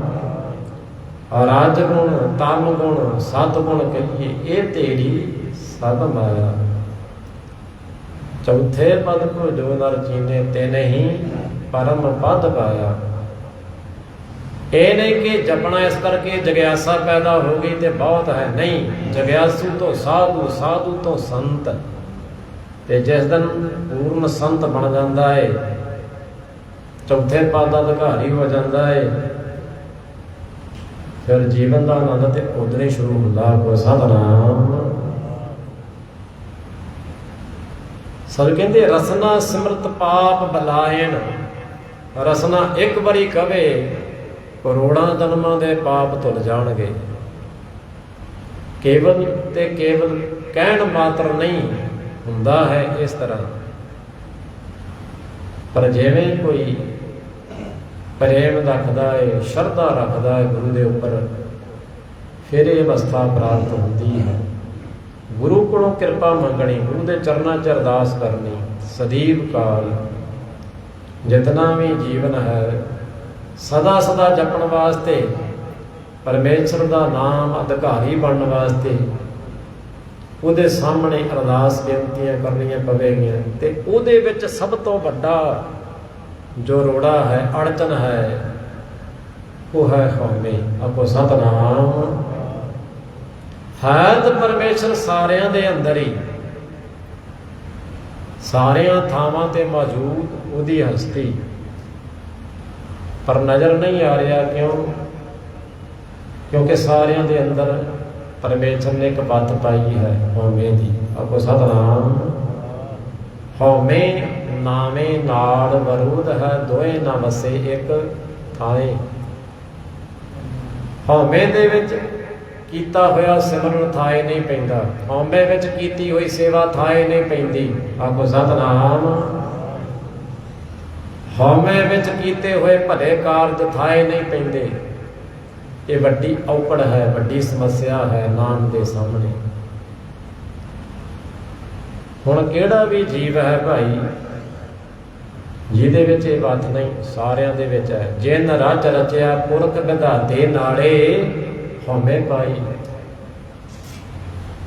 ਕੋਈ ਵੀ ਇਸ ਤਰ੍ਹਾਂ ਦਾ ਸਮਸਤ ਪ੍ਰਾਣੀ ਨਹੀਂ ਸੰਸਾਰ ਦੇ ਅੰਦਰ ਜਿਹਦੇ ਵਿੱਚ ਇਹ ਚੀਜ਼ ਨਾ ਹੋਵੇ। ਜਿੱਥੇ ਜਿੱਥੇ ਵੀ ਜਿੰਨੇ ਜੀਵ ਨੇ ਸਾਰੇ ਅੰਦਰ ਮੌਜੂਦ ਹੈ, ਪਰ ਇਹਨੂੰ ਖਤਮ ਕਰਨਾ ਹੈ ਗੁਰੂ ਦੀ ਕਿਰਪਾ ਦੁਆਰਾ, ਸਤ ਸੰਗਤ ਦੁਆਰਾ। ਗੁਰੂ ਸਾਹਿਬ ਨੇ ਤਾਂ ਹੀ ਵਾਰ-ਵਾਰ ਸਾਨੂੰ ਇਹ ਸਿਧਾਂਤ ਨੂੰ ਦ੍ਰਿੜਾਇਆ ਕਿ ਭਾਈ ਸਤ ਸੰਗਤ ਕਰਿਆ ਕਰੋ। ਸਤ ਸੰਗਤ ਕੈਸੀ ਜਾਣੀਏ, ਜਿੱਥੇ ਇੱਕੋ ਨਾਮ ਵਖਾਣੀ, ਜਿੱਥੇ ਇੱਕ ਨਾਮ ਦੀ ਗੱਲ ਹੋਵੇ ਕੇਵਲ ਤੇ ਕੇਵਲ। ਜਿਵੇਂ ਹੀ ਸਤ ਸੰਗਤ ਕਰੋਗੇ, ਸਤ ਸੰਗਤੀਆਂ ਦੇ ਨਾਲ ਮਿਲਾਪ ਹੋਵੇਗਾ, ਉੱਥੇ ਪਤਾ ਲੱਗੇਗਾ ਵੀ ਕੋਈ ਕਿੰਨੀ ਬਾਣੀ ਪੜ੍ਹਨ ਵਾਲਾ ਹੈ, ਕੋਈ ਕਿੰਨਾ ਨਿਤਨੇਮੀ ਹੈ, ਕੋਈ ਕਿੰਨਾ ਸੇਵਾ ਕਰਨ ਵਾਲਾ ਹੈ। ਉੱਥੇ ਫਿਰ ਹਉਮੈ ਨੂੰ ਸੱਟ ਵੱਜੇਗੀ। ਆਪੋ ਸਤਿਨਾਮ। ਨਹੀਂ ਤੇ ਆਪਣੇ ਅੰਦਰ ਇਹ ਸੂਖਸ਼ਮ ਹਉਮੈ ਸਦਾ ਰਹਿੰਦੀ ਹੈ। ਜਿਹੜੇ ਸਤੋਗੁਣੀ ਵੀ ਸੰਤ ਹੁੰਦੇ ਨੇ ਉਹਨਾਂ ਅੰਦਰ ਵੀ ਹੁੰਦੀ ਹੈ ਬਰੀਕ ਤੋਂ ਬਰੀਕ ਹਉਮੈ, ਤੇ ਜਿੰਨਾ ਚਿਰ ਇਹ ਖਤਮ ਨਹੀਂ ਹੁੰਦੀ ਉਹਨਾਂ ਚਿਰ ਪਰਮੇਸ਼ਰ ਦਾ ਨਾਮ ਉੱਥੇ ਟਿਕ ਨਹੀਂ ਸਕਦਾ। ਇਸ ਕਰਕੇ ਗੁਰੂ ਨਾਨਕ ਨੇ ਗੁਰੂ ਪਦ ਤੇ ਜ਼ੋਰ ਕਿਉਂ ਦਿੱਤਾ? ਕਿਮ ਸਚਿਆਰਾ ਹੋਈਏ, ਕਿਮ ਕੂੜਾ ਟੁੱਟੈ ਪਾਲ। ਇਹ ਕੂੜ ਦੀ ਕੰਧ ਕਿਵੇਂ ਗੁਰੂ ਕਿਵੇਂ ਢੱਠੇ ਤੇ ਮੁੜ ਕੇ ਨਾ ਉਸਰੇ? ਉਹ ਗੁਰੂ ਕਿਰਪਾ ਕਰਦਾ ਹੈ ਪਹਿਲੀ ਗੱਲ। ਤੇ ਗੁਰੂ ਫਿਰ ਜਦੋਂ ਢਾਹ ਦਿੰਦਾ ਹੈ ਹਉਮੈ ਦੀ ਕੰਧ ਨੂੰ ਅੰਦਰੋਂ, ਫਿਰ ਉਹਨੂੰ ਉਸਰਨ ਨਹੀਂ ਦਿੰਦਾ। ਆਖੋ ਸਤਿਨਾਮ। ਫਿਰ ਹੀ ਨਾਮ ਦੀ ਬਾਤ ਅੰਦਰ ਟਿਕਦੀ ਹੈ, ਵਰਨਾ ਨਹੀਂ ਟਿਕ ਸਕਦੀ। ਜਿੰਨਾ ਮਰਜੀ ਕੋਈ ਜਪੇ, ਉਹ ਜਪਿਆ ਹੋਇਆ ਫਲੀਭੂਤ ਨਹੀਂ ਹੋਵੇਗਾ। ਫਲੀਭੂਤ ਹੋਵੇਗਾ ਉਹ ਵੀ ਜਿੱਥੇ ਫਿਰ ਹਉਮੈ ਨਹੀਂ। ਸੋ ਸਾਧੂ ਕਹਿੰਦੇ ਭਾਈ ਨਾਰਾਇਣ ਸਭ ਮਾਹੇ ਨਿਵਾਸ। ਸਾਰਿਆਂ ਦੇ ਅੰਦਰ ਉਹ ਵਸਿਆ ਹੋਇਆ ਹੈ, ਸਾਰਿਆਂ ਦੇ ਅੰਦਰ ਉਹ ਵਿਦਮਾਨ ਹੈ, ਪਰ ਕਹਿੰਦੇ ਨਜ਼ਰ ਨਹੀਂ ਆ ਰਿਹਾ। ਨਾਰਾਇਣ ਘਟ ਘਟ ਪ੍ਰਗਾਸ। ਕਿਹੜੇ ਘਟਾਂ ਦੇ ਵਿੱਚ ਉਹਦਾ ਪ੍ਰਗਾਸ ਹੁੰਦਾ ਹੈ? ਗੁਪਤ ਪ੍ਰਗਟ ਪ੍ਰਭ ਸਭਨੀ ਥਾਈ। ਸਾਰਿਆਂ ਥਾਵਾਂ ਤੇ ਉਹਦੀ ਹਸਤੀ ਤੇ ਹੈ, ਪਰ ਨਜ਼ਰ ਨਹੀਂ ਆਉਂਦੀ। ਕਿਉਂ ਨਹੀਂ ਨਜ਼ਰ ਆਉਂਦੀ? ਕਿਉਂਕਿ ਕਿਤੇ ਜੇ ਸੂਖਸ਼ਮ ਹਉਮੈ, ਕਿਤੇ ਹੰਕਾਰ ਦੀ ਉੱਚ ਸੀਮਾ ਹੈ। ਕਿਤੇ ਕਿਤੇ ਹੰਕਾਰ ਬੜਾ ਪ੍ਰਬਲ ਹੁੰਦਾ ਹੈ, ਕਿਉਂਕਿ ਹਉਮੈ ਦਾ ਸਰੂਪ ਹੀ ਹੈ, ਸਿਕਰ ਹੈ ਹਉਮੈ ਦਾ। ਜਿੰਨਾ ਚਿਰ ਹੰਕਾਰ ਟੁੱਟਦਾ ਹੈ ਕਿੰਨੇ ਸਮੇਂ ਦੇ ਵਿੱਚ, ਕੋਈ ਸੰਤ ਬਿਰਤੀ ਸਤਸੰਗਤ ਦੇ ਵਿੱਚ ਆਈਏ, ਕੋਈ ਵਿਚਾਰ ਸੁਣੀਏ ਤੇ ਹੰਕਾਰ ਛੇਤੀ ਟੁੱਟ ਜਾਂਦਾ ਹੈ। ਪਰ ਜਿਹੜੀ ਸੂਖਸ਼ਮ ਹਉਮੈ ਆ ਕਹਿੰਦੇ ਇਹ ਨਹੀਂ ਖਤਮ ਹੁੰਦੀ। ਜਿਵੇਂ ਆਪਾਂ ਬਾਹਰ ਦੇਖਦੇ ਹਾਂ ਪਿੱਪਲ ਨੇ, ਬੋੜ ਨੇ, ਇਹਨਾਂ ਦੀਆਂ ਜੜ੍ਹਾਂ ਬੜੀਆਂ ਤਕੜੀਆਂ ਹੁੰਦੀਆਂ ਨੇ। ਜਿਹੜੀਆਂ ਇਹਨਾਂ ਦੀਆਂ ਜੜ੍ਹਾਂ ਨਾ ਪਿੱਪਲ ਦੀਆਂ ਹੁੰਦੀਆਂ, ਜਾੜ ਬਣਿਆ ਹੁੰਦਾ, ਉੱਪਰ ਬਣਿਆ ਹੁੰਦਾ। ਹਨੇਰੇ ਝੁੱਲੇ ਤੇ ਪਿੱਪਲ ਵਰਗੇ ਦਰਖਤ ਵੀ ਪੱਟੇ ਜਾਂਦੇ ਨੇ। ਤੇ ਭਗਤ ਕਬੀਰ ਜੀ ਕਹਿੰਦੇ ਦੇਖੋ ਭਾਈ ਗਿਆਨ ਕੀ ਆਈ ਆਂਦੀ। ਜਦੋਂ ਗਿਆਨ ਦੀ ਹਨੇਰੀ ਆਉਂਦੀ ਹੈ ਤੇ ਫਿਰ ਇਹ ਪਿੱਪਲ ਵਰਗੇ ਰੁੱਖ ਵੀ ਪੱਟੇ ਜਾਂਦੇ ਆ। ਸਤਿਨਾਮ। ਹੰਕਾਰ ਤੇ ਖਤਮ ਹੋ ਜਾਂਦਾ, ਪਰ ਜਿਹੜੀ ਸੂਖਸ਼ਮ ਹਉਮੈ ਉਹ ਨਹੀਂ ਖਤਮ ਹੁੰਦੀ। ਗੁਰੂ ਦਾ ਗਿਆਨ ਜਿਸ ਦਿਨ ਪ੍ਰਾਪਤ ਹੁੰਦਾ ਹੈ, ਹੰਕਾਰ ਤੇ ਛਿਨ ਵਿੱਚ ਹੀ ਖਤਮ ਹੋ ਜਾਂਦਾ, ਟੁੱਟ ਜਾਂਦਾ। ਪਰ ਜਿਹੜੀ ਸੂਖਸ਼ਮ ਹਉਮੈ ਹੁੰਦੀ ਨਾ, ਉਹ ਬੰਦਾ ਫਿਰ ਹੀ ਅੰਦਰ ਚੱਕੀ ਫਿਰਦਾ, ਉਹ ਨਹੀਂ ਖਤਮ ਹੁੰਦੀ ਛੇਤੀ। ਉਹਦੇ ਵਾਸਤੇ ਸਾਨੂੰ ਕਹਿੰਦੇ ਫਿਰ ਸਤ ਸੰਗਤ ਕਰੋ ਪ੍ਰੇਮ ਦੇ ਨਾਲ। ਹਉਮੈ ਵਾਸ਼ਨਾ ਖਤਮ ਹੋ ਜਾਵੇ ਅੰਦਰੋਂ। ਜਿੰਨਾ ਚਿਰ ਇਹ ਖਤਮ ਨਹੀਂ ਹੋਵੇਗਾ ਉਹਨਾਂ ਚਿਰ ਪੂਰਨ ਤੌਰ ਤੇ ਉਹ ਸੰਤਤਾ ਹੀ ਪ੍ਰਾਪਤ ਨਹੀਂ ਹੁੰਦੀ ਮਨੁੱਖ ਨੂੰ। ਉਸ ਸਮੇਂ ਤੱਕ ਨਾਰਾਇਣ ਸਭ ਮਾਹੇ ਨਿਵਾਸ ਕਹਿੰਦੇ ਤੇ ਹਾਂ ਕਿ ਪਰਮੇਸ਼ਰ ਹੈ ਅੰਦਰ, ਪਰ ਪ੍ਰਗਟ ਨਹੀਂ ਹੋ। ਜੋ ਪਰਮੇਸ਼ਰ ਦੀ ਪ੍ਰਾਪਤੀ ਹੈ, ਜਿਵੇਂ ਭਗਤ ਨੇ, ਸੰਤ ਨੇ, ਧੰਨ ਸ਼੍ਰੀ ਗੁਰੂ ਸਾਹਿਬ ਜੀ ਅੰਦਰ ਵਿਦਵਾਨ ਭਗਤ ਕਬੀਰ ਵਰਗੀਆਂ, ਭਗਤ ਰਵਿਦਾਸ ਵਰਗੀਆਂ ਆਤਮਾਵਾਂ, 36 ਮਹਾਂਪੁਰਖ, ਉਹਨਾਂ ਦੇ ਅੰਦਰ ਫਿਰ ਪ੍ਰਗਟ ਹੋਇਆ ਭਾਈ। ਹੋਰ ਦੂਜੇ ਤੀਜੇ ਦੀ ਅਸੀਂ ਗੱਲ ਨਹੀਂ ਕਰਦੇ। ਆਪੋ ਸਤਿਨਾਮ। ਕਹਿਣ ਕਹਾਵਣ ਕੋ ਕਈ ਵਿਰਲੇ। ਕਹਿਣ ਵਾਸਤੇ ਤਾਂ ਬਹੁਤ ਸੰਤ ਨੇ, ਜਿੱਥੇ ਜਿੱਥੇ ਜਾਓ ਅੱਜ ਕੱਲ੍ਹ ਸਾਰੇ ਥਾਵਾਂ ਤੇ ਕੋਈ ਨਾ ਕੋਈ ਸੰਤ ਬਣੀ ਬੈਠਾ ਹੈ। ਠੀਕ ਹੈ, ਕੁਝ ਉਹਨਾਂ ਦੀ ਪ੍ਰਾਪਤੀ ਹੋਵੇਗੀ, ਕੋਈ ਉੱਠਿਆ ਹੋਵੇਗਾ ਤਮੋ ਗੁਣ ਤੋਂ, ਕੋਈ ਰਜੋ ਗੁਣ ਤੋਂ ਉੱਠਿਆ ਹੋਵੇਗਾ। ਰਜੋ ਤੋਂ ਭਾਵ ਰਿਜ਼ਕ ਦੀ ਖਾਤਰ ਭੱਜਣ ਵਾਲੇ 80% ਲੋਕ ਨੇ। ਆਖੋ ਸਤਿਨਾਮ। ਸਾਡੇ ਅੰਦਰ ਨੱਠ ਭੱਜ ਚੱਲਦੀ ਵੀ ਰਿਜ਼ਕ ਪ੍ਰਾਪਤ ਕਰਨਾ, ਦੌੜ ਭੱਜ ਕਰਦੇ ਹਾਂ ਅਸੀਂ, ਸਾਰੀ ਦਿਹਾੜੀ ਕਰਦੇ ਹਾਂ। ਫਿਰ ਉਸ ਤੋਂ ਬਾਅਦ 4-5 ਬੰਦੇ ਇੱਦਾਂ ਦੇ ਵੀ ਹੁੰਦੇ ਪਿੰਡ ਦੇ ਵਿੱਚ ਜਿਹੜੇ ਵੀ ਹੱਥੋਂ ਪਾਈ ਕਰਨ ਵਾਲੇ ਹੁੰਦੇ ਆ। ਆਖੋ ਸਤਿਨਾਮ। ਖੋਹ ਲੈਂਦੇ ਆ, ਡਾਕਾ ਵੀ ਮਾਰ ਲੈਂਦੇ, ਲੁੱਟ ਵੀ ਲੈਂਦੇ ਆ, ਜੂਤ ਪਤਾਣ ਵੀ ਕਰ ਦਿੰਦੇ। ਉਹ ਹੁੰਦੇ ਤਮੋ ਗੁਣੀ। ਤੇ ਕੋਈ ਇੱਕ ਅੱਧਾ ਹੁੰਦਾ ਭਾਈ ਭਗਤ ਬੰਦਾ, ਠੀਕ ਹੈ, ਦੇ ਦਿੱਤਾ, ਗਿਆ ਤੇ ਗਿਆ, ਕੋਈ ਗੱਲ ਨਹੀਂ।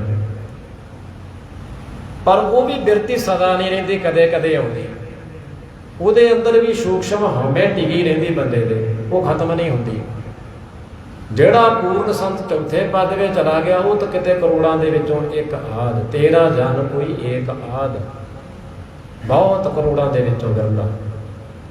ਕਹੋ ਨਾਨਕ ਕੋਟਨ ਮੈਂ ਕੋ ਨਾਰਾਇਣ ਜੇ ਚੀਤ। ਇੱਥੋਂ ਪਤਾ ਲੱਗਦਾ ਤੂੰ ਗੁਰਬਾਣੀ ਪੜ੍ਹੀਏ ਕਿ ਕੋਈ ਕਰੋੜਾਂ ਦੇ ਵਿੱਚੋਂ ਇੱਕ ਬਣਦਾ।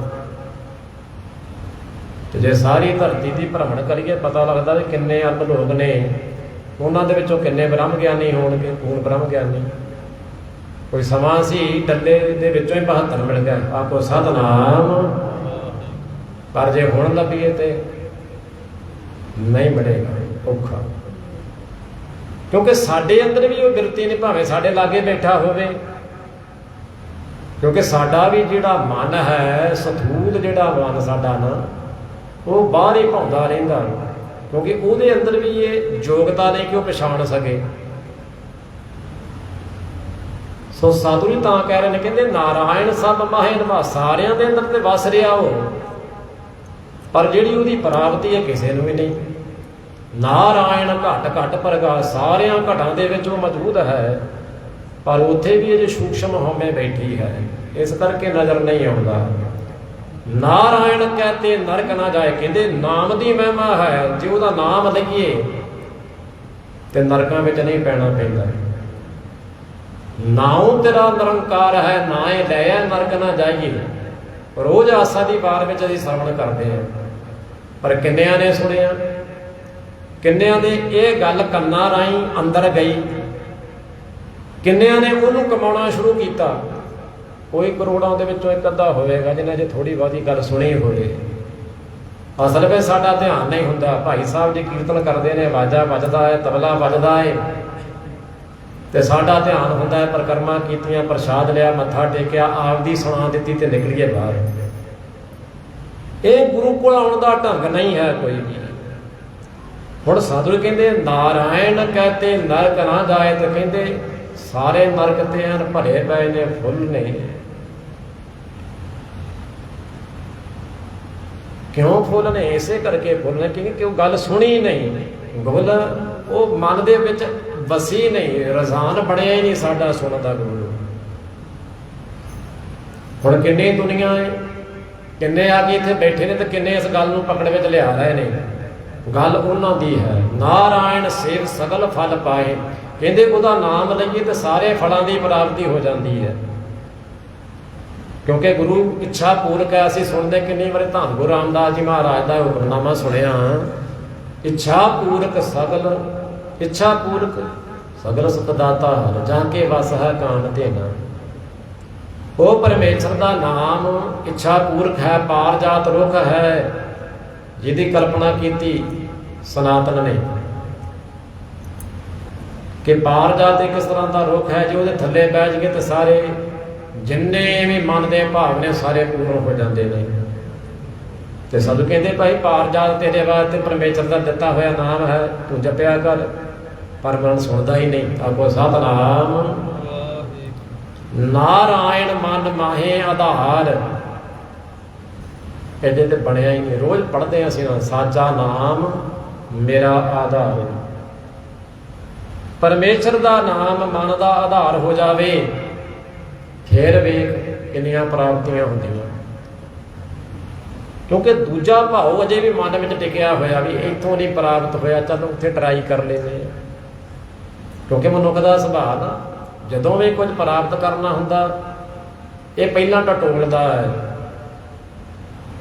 ਤੇ ਪਰ ਗੁਰੂ ਕੋਲ ਆ ਕੇ ਵੀ ਇਹ ਸ਼ੰਕਾ ਇਹ ਦੇ ਰੱਖਦਾ। ਆਖੋ ਸਤਿਨਾਮ। ਇੱਕ ਦੋ ਦਿਨ ਗਏ, ਗੁਰੂ ਦੇ ਚਰਨਾਂ 'ਚ ਅਰਦਾਸ ਕੀਤੀ, ਨਹੀਂ ਪ੍ਰਾਪਤੀ ਹੋਈ, ਤੇ ਕਹਿੰਦੇ ਕੋਈ ਨਹੀਂ, ਚਲੋ ਫਿਰ ਕਿਸੇ ਹੋਰ ਦੁਆਰੇ ਤੇ, ਕਿਸੇ ਹੋਰ ਡੇਰੇ ਤੇ, ਕਿਸੇ ਹੋਰ ਠਾਕੁਰ ਦੁਆਰੇ ਤੇ। ਇਸ ਤਰ੍ਹਾਂ ਹੀ ਮਨ ਭਟਕਾਉਂਦਾ ਰਹਿੰਦਾ, ਸਾਨੂੰ ਵਾਰ-ਵਾਰ ਭਟਕਾਉਂਦਾ ਰਹਿੰਦਾ। ਨਾਰਾਇਣ ਮਨ ਮਾਹੇ ਆਧਾਰ, ਕਹਿੰਦੇ ਮਨ ਆਧਾਰ ਬਣਾਉਂਦਾ ਹੀ ਨਹੀਂ।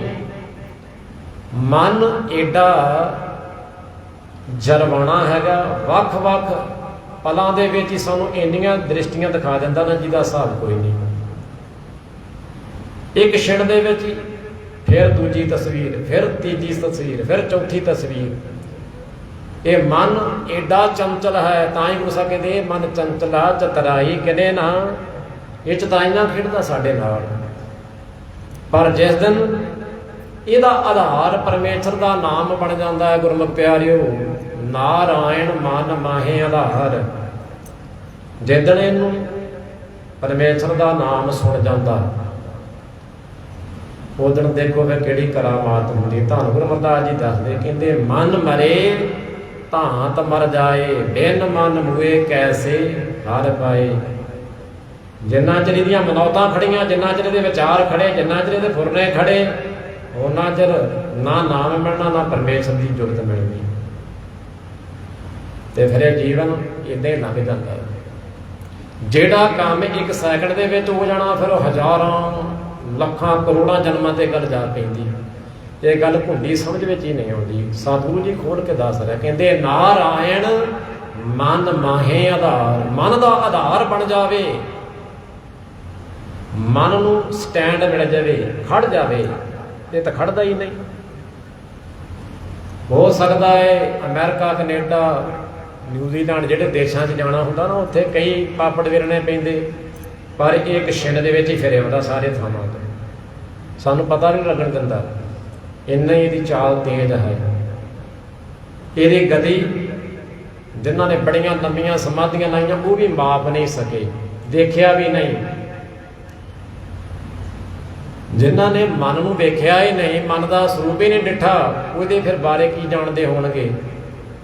ਤੇ ਜਿੰਨਾ ਚਿਰ ਕੋਈ ਆਪਦੇ ਮਨ ਦਾ ਹੀ ਨਹੀਂ ਭੇਦ, ਜਿਹਨੇ ਵੇਖਿਆ ਹੀ ਨਹੀਂ, ਗਿਆਨ ਹੀ ਨਹੀਂ ਜਿਹਨੂੰ ਆਪਣੇ ਮਨ ਦਾ, ਉਹ ਪਰਮੇਸ਼ਰ ਦੀ ਪ੍ਰਾਪਤੀ ਨਹੀਂ ਕਰ ਸਕਦਾ। इस करके गुरु अमरदास जी कहते अपना आप पछाणिया साध मीठा पाया। जिदण दृष्टि अंदर ਨੂੰ ਹੋਈ अंतरमुखी ਹੋਈ ਇਹਦਾ ਕੁਝ ਭੇਦ ਮਾਲਮ ਹੋਇਆ ਉਦਣ ਹੀ ਕੁਝ ਰਹੱਸ ਥੋੜਾ ਜਿਹਾ ਪੱਲੇ ਪੈਂਦਾ ਹੈ ਪਰਨਾ ਨਹੀਂ। ਇਸ ਕਰਕੇ ਤੁਹਾਨੂੰ ਕਹਿ ਰਹੇ ਕਹਿੰਦੇ ਨਾਰਾਇਣ ਮਨ ਮਾਹੇ ਆਧਾਰ ਨਾਰਾਇਣ ਮੋਹਿਤ ਸੰਸਾਰ। ਉਦਣ ਪਰਮੇਸ਼ਰ ਮੋਹਿਤ ਮਲਾਹ ਬਣਦਾ ਤੁਹਾਡਾ ਜਿੱਦਣ ਇਹਦਾ ਨਾਮ ਆਧਾਰ ਬਣਦਾ। ਮੋਹਿਤ ਕਹਿੰਦੇ ਮਲਾਹ ਨੂੰ ਸੰਸਾਰ ਨੂੰ ਕਿਹਾ ਭਾਈ ਇਹ ਭਵ ਸਾਗਰ ਹੈ ਇਹਦੇ ਤੋਂ ਤਰਨ ਵਾਸਤੇ ਮਲਾਹ ਦੀ ਜ਼ਰੂਰਤ ਹੈ। ਤੇ ਜਿੰਨਾ ਚਿਰ ਫਿਰ ਗੁਰੂ ਮਲਾਹ ਨਹੀਂ ਬਣਦਾ ਜਿੰਨਾ ਚਿਰ ਫਿਰ ਬੇੜੀ ਨੂੰ ਚੱਪੂ ਨਹੀਂ ਲਾਉਂਦਾ ਇਹ ਬੇੜੀ ਸਰੀਰ ਇਹ ਜੀਵਨ ਉਹਨਾਂ ਚਿਰ ਸੰਸਾਰ ਭਵ ਸਾਗਰ ਤੋਂ ਪਾਰ ਨਹੀਂ ਜੇ ਹੋ ਸਕਦਾ। ਕੋ ਸਤਨਾਮ ਨਾਰਾਇਣ ਕਹਿਤ ਜਮ ਭਾਗ ਪਲਾਇਣ। ਜਿੱਦਣ ਇਹ ਦਾਤ ਪ੍ਰਾਪਤ ਹੋ ਜਾਂਦੀ ਏ ਤੇ ਫਿਰ ਜਮ ਵੀ ਨੇੜੇ ਨਹੀਂ ਆਉਂਦੇ। ਆਖੋ ਸਤਨਾਮ। ਇੱਕ ਵਾਰੀ ਕਹਿ ਦੇਵੇ ਸਹੀ ਰਸਨਾ ਤੋਂ ਪਰਮੇਸ਼ਰ ਦਾ ਨਾਮ ਨਾਰਾਇਣ ਕਹਿਤ ਜਮ ਭਾਗ ਪਲਾਇਣ ਭੱਜ ਜਾਂਦੇ ਨੇ ਉਸੇ ਵੇਲੇ। ਪ੍ਰਤਾਪ ਤੁਮਾਰਾ ਦੇਖ ਕੇ ਜਮਦੂਤ ਛੱਡ ਜਾਏ। ਜਿਨ੍ਹਾਂ ਨੇ ਸੰਗਲ ਪਾਉਣੇ ਹੁੰਦੇ ਨਾ ਇਸ ਜੀਵ ਨੂੰ ਇਸ ਸਰੀਰ ਨੂੰ ਜਿਸ ਦਿਨ ਇਹਦੇ ਵਿੱਚੋਂ ਜਿੱਦ ਨਿਕਲਦੀ ਨਾ ਸੰਗਲ ਪਾ ਕੇ ਲਿਜਾਂਦੇ ਭਾਈ। ਗਲ ਸੰਗਲ ਘੱਤ ਚਲਾਇਆ। ਅਸੀਂ ਤਾਂ ਕਹਿੰਦੇ ਵੀ ਇਹ ਛੁੱਟ ਗਿਆ ਭਾਈ। ਛੁੱਟਦਾ ਕੋਈ ਨਹੀਂ ਜੇ ਜਿਹੜੇ ਕਰਮ ਨੇ ਨਾ ਕਰਮੀ ਆਪੋ ਆਪਣੀ ਕੇ ਨੇੜੇ ਕੇ ਦੂਰ। ਕਿਉਂਕਿ ਕਰਮ ਨਹੀਂ ਖਤਮ ਹੋਏ ਲੇਖਾ ਹਿਸਾਬ ਨਹੀਂ ਮੁੱਕਿਆ ਜੇ ਤੇ ਲੇਖੇ ਨਾਲ ਛੁੱਟ ਵੀ ਨਹੀਂ ਸਕਦੇ। ਲੇਖੇ ਕਦੇ ਨਾ ਛੁੱਟੀਏ ਖਿੰਨ ਖਿੰਨ ਭੁੱਲਣ ਹਾਰ। ਇੰਨੀਆਂ ਭੁੱਲਾਂ ਇੰਨੇ ਗੁਨਾਹ ਇੰਨੇ ਕੁ ਕਰਮ ਇਸ ਜੀਵਨ ਦੇ ਵਿੱਚ ਨਹੀਂ ਪਿਛਲੇ ਵੀ ਤੁਰੇ ਆਉਂਦੇ ਨੇ। ਆਖੋ ਸਤਨਾਮ। ਪਿਛਲੇ ਕਿਹੜਾ ਮੁੱਕ ਗਏ ਨੇ ਭਾਈ। ਜਪਿਆ ਤੇ ਇੱਕ ਕਿਣਕਾ ਮਾਤਰ ਵੀ ਨਹੀਂ। ਕਿਣਕਾ ਮਾਤਰ ਵੀ ਜਪਿਆ ਹੁੰਦਾ ਜਪਿਆ ਹੋਇਆ ਥਾਏ ਪੈ ਜਾਂਦਾ ਤਾਂ ਉਹਨੇ ਖਤਮ ਕਰ ਦੇਣੇ ਸੀ। ਇਹ ਜਿਹੜੇ ਨਾ ਵਹੀਆਂ ਖਾਤੇ ਅੱਗੇ ਦੀ ਅੱਗੇ ਲਾ ਜਾਂਦੇ ਨਾ ਅੜਤ ਕੇ ਉੱਦਾਂ ਹੀ ਲੱਗੀ ਜਾਂਦੇ ਭਾਈ। ਲੇਖਾ ਹਿਸਾਬ ਤਾਂ ਤੁਰਿਆ ਜਾਂਦਾ। ਸਭ ਕਹਿੰਦੇ ਨਾਰਾਇਣ ਕਹਿਤ ਜਮ ਭਾਗ ਪਲਾਇਣ। ਜਿਹੜੇ ਧਰਮਰਾਜ ਦੇ ਦੂਤ ਨਾ ਉਹ ਲਿਜਾਂਦੇ ਫਿਰ ਸੰਗਲ ਪਾ ਕੇ। ਪਰ ਸਤਿਗੁਰੂ ਜੀ ਕਹਿੰਦੇ ਜੇਕਰ ਜਪਿਆ ਹੋਵੇ ਤੇ ਉਹ ਤਾਂ ਭੱਜ ਜਾਂਦੇ। ਭੱਜ ਹੀ ਨਹੀਂ ਜਾਂਦੇ। ਧਰਮਰਾਜ ਦੀ ਵੀ ਜ਼ਰੂਰਤ ਨਹੀਂ ਪੈਂਦੀ। ਆਖੋ ਸਤਨਾਮ। ਜਿਨ੍ਹਾਂ ਦਾ ਲੇਖਾ ਹਿਸਾਬ ਮੁੱਕ ਜਾਂਦਾ ਨਾ ਭਾਈ ਧਰਮਰਾਜਾ ਵੀ ਫਿਰ ਖੜਾ ਹੋ ਜਾਂਦਾ। ਉਹ ਵੀ ਕਹਿੰਦਾ ਭਾਈ ਅੱਜ ਚੰਗੀ ਆਤਮਾ ਆਈ ਸਾਰੇ ਦਰਸ਼ਨ ਕਰੋ ਉੱਠ ਕੇ ਖੜੇ ਹੋ ਕੇ ਸਵਾਗਤ ਕਰੋ। ਆਖੋ ਸਤਨਾਮ। ਇਸ ਕਰਕੇ ਸਤਿਗੁਰੂ ਜੀ ਸਾਨੂੰ ਤਸ਼ਬੀਹਾਂ ਦੇ ਕੇ ਸਮਝਾ ਰਹੇ ਨੇ। ਨਾਰਾਇਣ ਕਹਿਤ ਜਮ ਭਾਗ ਪਲਾਇਣ ਨਾਰਾਇਣ ਦੰਤ ਭਾਨੇ ਡਾਇਣ। ਪਰਮੇਸ਼ਰ ਦਾ ਨਾਮ ਬੜਾ ਵੱਡਾ ਹੈ ਬੜਾ ਬਲਵਾਨ ਹੈ ਬੜਾ ਭਾਰੀ ਬਲ ਹੈ। ਉਹ ਕਹਿੰਦੇ ਦੰਦ ਭੰਨ ਦਿੰਦਾ ਭਾਈ ਜਮਦੂਤਾਂ ਦੇ ਡਾਇਣਾਂ ਦੇ ਖਤਮ ਕਰ ਦਿੰਦਾ ਉਹਨਾਂ ਨੂੰ। ਨਾਰਾਇਣ ਸਦ ਸਦ ਬਖਸ਼ਿੰਦ ਇੰਨਾ ਦਿਆਲੂ ਆ ਇੰਨਾ ਕਿਰਪਾਲੂ ਆ ਜਿਹੜਾ ਮਾਲਕ ਨਾ ਸਾਡਾ ਭਾਈ ਬਹੁਤ ਦਿਆਲੂ ਬਹੁਤ ਕਿਰਪਾਲੂ। ਅਸੀਂ ਕਿੰਨੇ ਵੀ ਗੁਨਾਹ ਕਰੀਏ ਨਾ ਕਿਉਂਕਿ ਉਹ ਸਾਰਿਆਂ ਦਾ ਮਾਂ ਪਿਓ ਹੈ। ਆਖੋ ਸਤਨਾਮ। ਕੀ ਕਹਿੰਦੇ ਸਭ ਕੁਝ ਕਹਿੰਦੇ ਸਭਨਾ ਕਾ ਮਾਂ ਪਿਓ ਆਪ ਹੈ ਆਪੇ ਸਾਰ ਕਰੇ। ਉਹਨੂੰ ਫਿਕਰ ਵਾ ਸਾਡੀ ਸਾਨੂੰ ਨਹੀਂ ਫਿਕਰ ਹੈਗੀ ਕਿ ਸਾਡਾ ਪਿਓ ਸਾਨੂੰ ਕੀ ਕਹੂਗਾ ਪਰ ਉਹਨੂੰ ਸਾਡੀ ਫਿਕਰ ਆ। ਉਹ ਸਾਡੀ ਸਾਰ ਲੈਂਦਾ। ਕਿਵੇਂ ਕਹਿੰਦੇ ਭਾਈ ਉਹ ਸਦਾ ਬਖਸ਼ਿੰਦ ਹੈ। ਹਰ ਜੀਓ ਨਿਮਾਣਿਆਂ ਤੂੰ ਮਾਣ ਨਚੀਜਿਆਂ ਚੀਜ਼ ਕਰੇ ਮੇਰਾ ਗੋਬਿੰਦ ਤੇਰੀ ਕੁਦਰਤ ਕਾ ਕੁਰਬਾਨ। ਜੈਸਾ ਬਾਲਕ ਭਾਇ ਸਿਪਾਹੀ ਲੱਖ ਅਪਰਾਧ ਕਮਾਵੇ ਕਰ ਉਪਦੇਸ਼ ਝਿੜਕੇ ਬਾ ਭਾਂਤੀ ਬਾਉਣ ਪਿਤਾ ਗੜ ਲਾਵੇ। ਆਖੋ ਸਤਨਾਮ। ਕਿੱਦਾਂ ਦਾ ਪਿਤਾ ਸਾਡਾ ਭਾਈ ਬਖਸ਼ੰਦ ਵਾ ਦਿਆਲੂ ਆ ਕਿਰਪਾਲੂ ਆ ਉਹਨੂੰ ਫਿਰ ਵੀ ਸਾਡੀ ਸਾਰ ਹੈ। ਅਸੀਂ ਕਰੋੜਾਂ ਪਾਪ ਕਰ ਲਈਏ, ਕਰੋੜਾਂ ਅਪਰਾਧ ਕਰ ਲਈਏ, ਕਿਸੇ ਦਾ ਮੰਦਾ ਚਿੱਤ ਲਈਏ, ਕਿਸੇ ਦਾ ਬੁਰਾ ਕਰ ਦਈਏ, ਇਹਨਾਂ ਹੱਥਾਂ ਦੇ ਨਾਲ, ਪੈਰਾਂ ਦੇ ਨਾਲ, ਇਸ ਸਰੀਰ ਦੇ ਨਾਲ, ਕਿਸੇ ਦੀ ਇੱਜ਼ਤ ਅਸਮਤ, ਕਿਸੇ ਦੀ ਧਨ ਸੰਪਦਾ ਹਥਿਆ ਦਈਏ, ਪਰ ਉਹ ਫਿਰ ਵੀ ਦਿਆਲੂ ਹੈ। ਦੇਖੋ ਸਤਿਗੁਰੂ ਕਹਿੰਦੇ ਨਾਰਾਇਣ ਸਦ ਸਦ ਬਖਸ਼ਿੰਦ, ਸਦਾ ਸਦਾ ਹੀ ਉਹਦਾ ਸੁਭਾਅ ਰਿਹਾ, ਮੁੱਢ ਕਦੀਮ ਦਾ ਸੁਭਾਅ। ਤੁਮ ਦਾਤੇ ਠਾਕੁਰ ਪ੍ਰਤਪਾਲਕ ਨਾਇਕ ਖਸਮ ਹਮਾਰੇ। ਕਿੱਦਾਂ ਦਾ ਪਿਓ ਸਾਡਾ, ਕਿੱਦਾਂ ਦਾ ਖਸਮ ਹੈ ਸਾਡਾ। ਉਹ ਸਾਰਿਆਂ ਦਾ ਆਗੂ ਹੈ, ਸਾਰਿਆਂ ਦਾ ਮਾਂ ਪਿਓ ਹੈ, ਸਾਰਿਆਂ ਨੂੰ ਬਖਸ਼ਣ ਵਾਲਾ ਹੈ।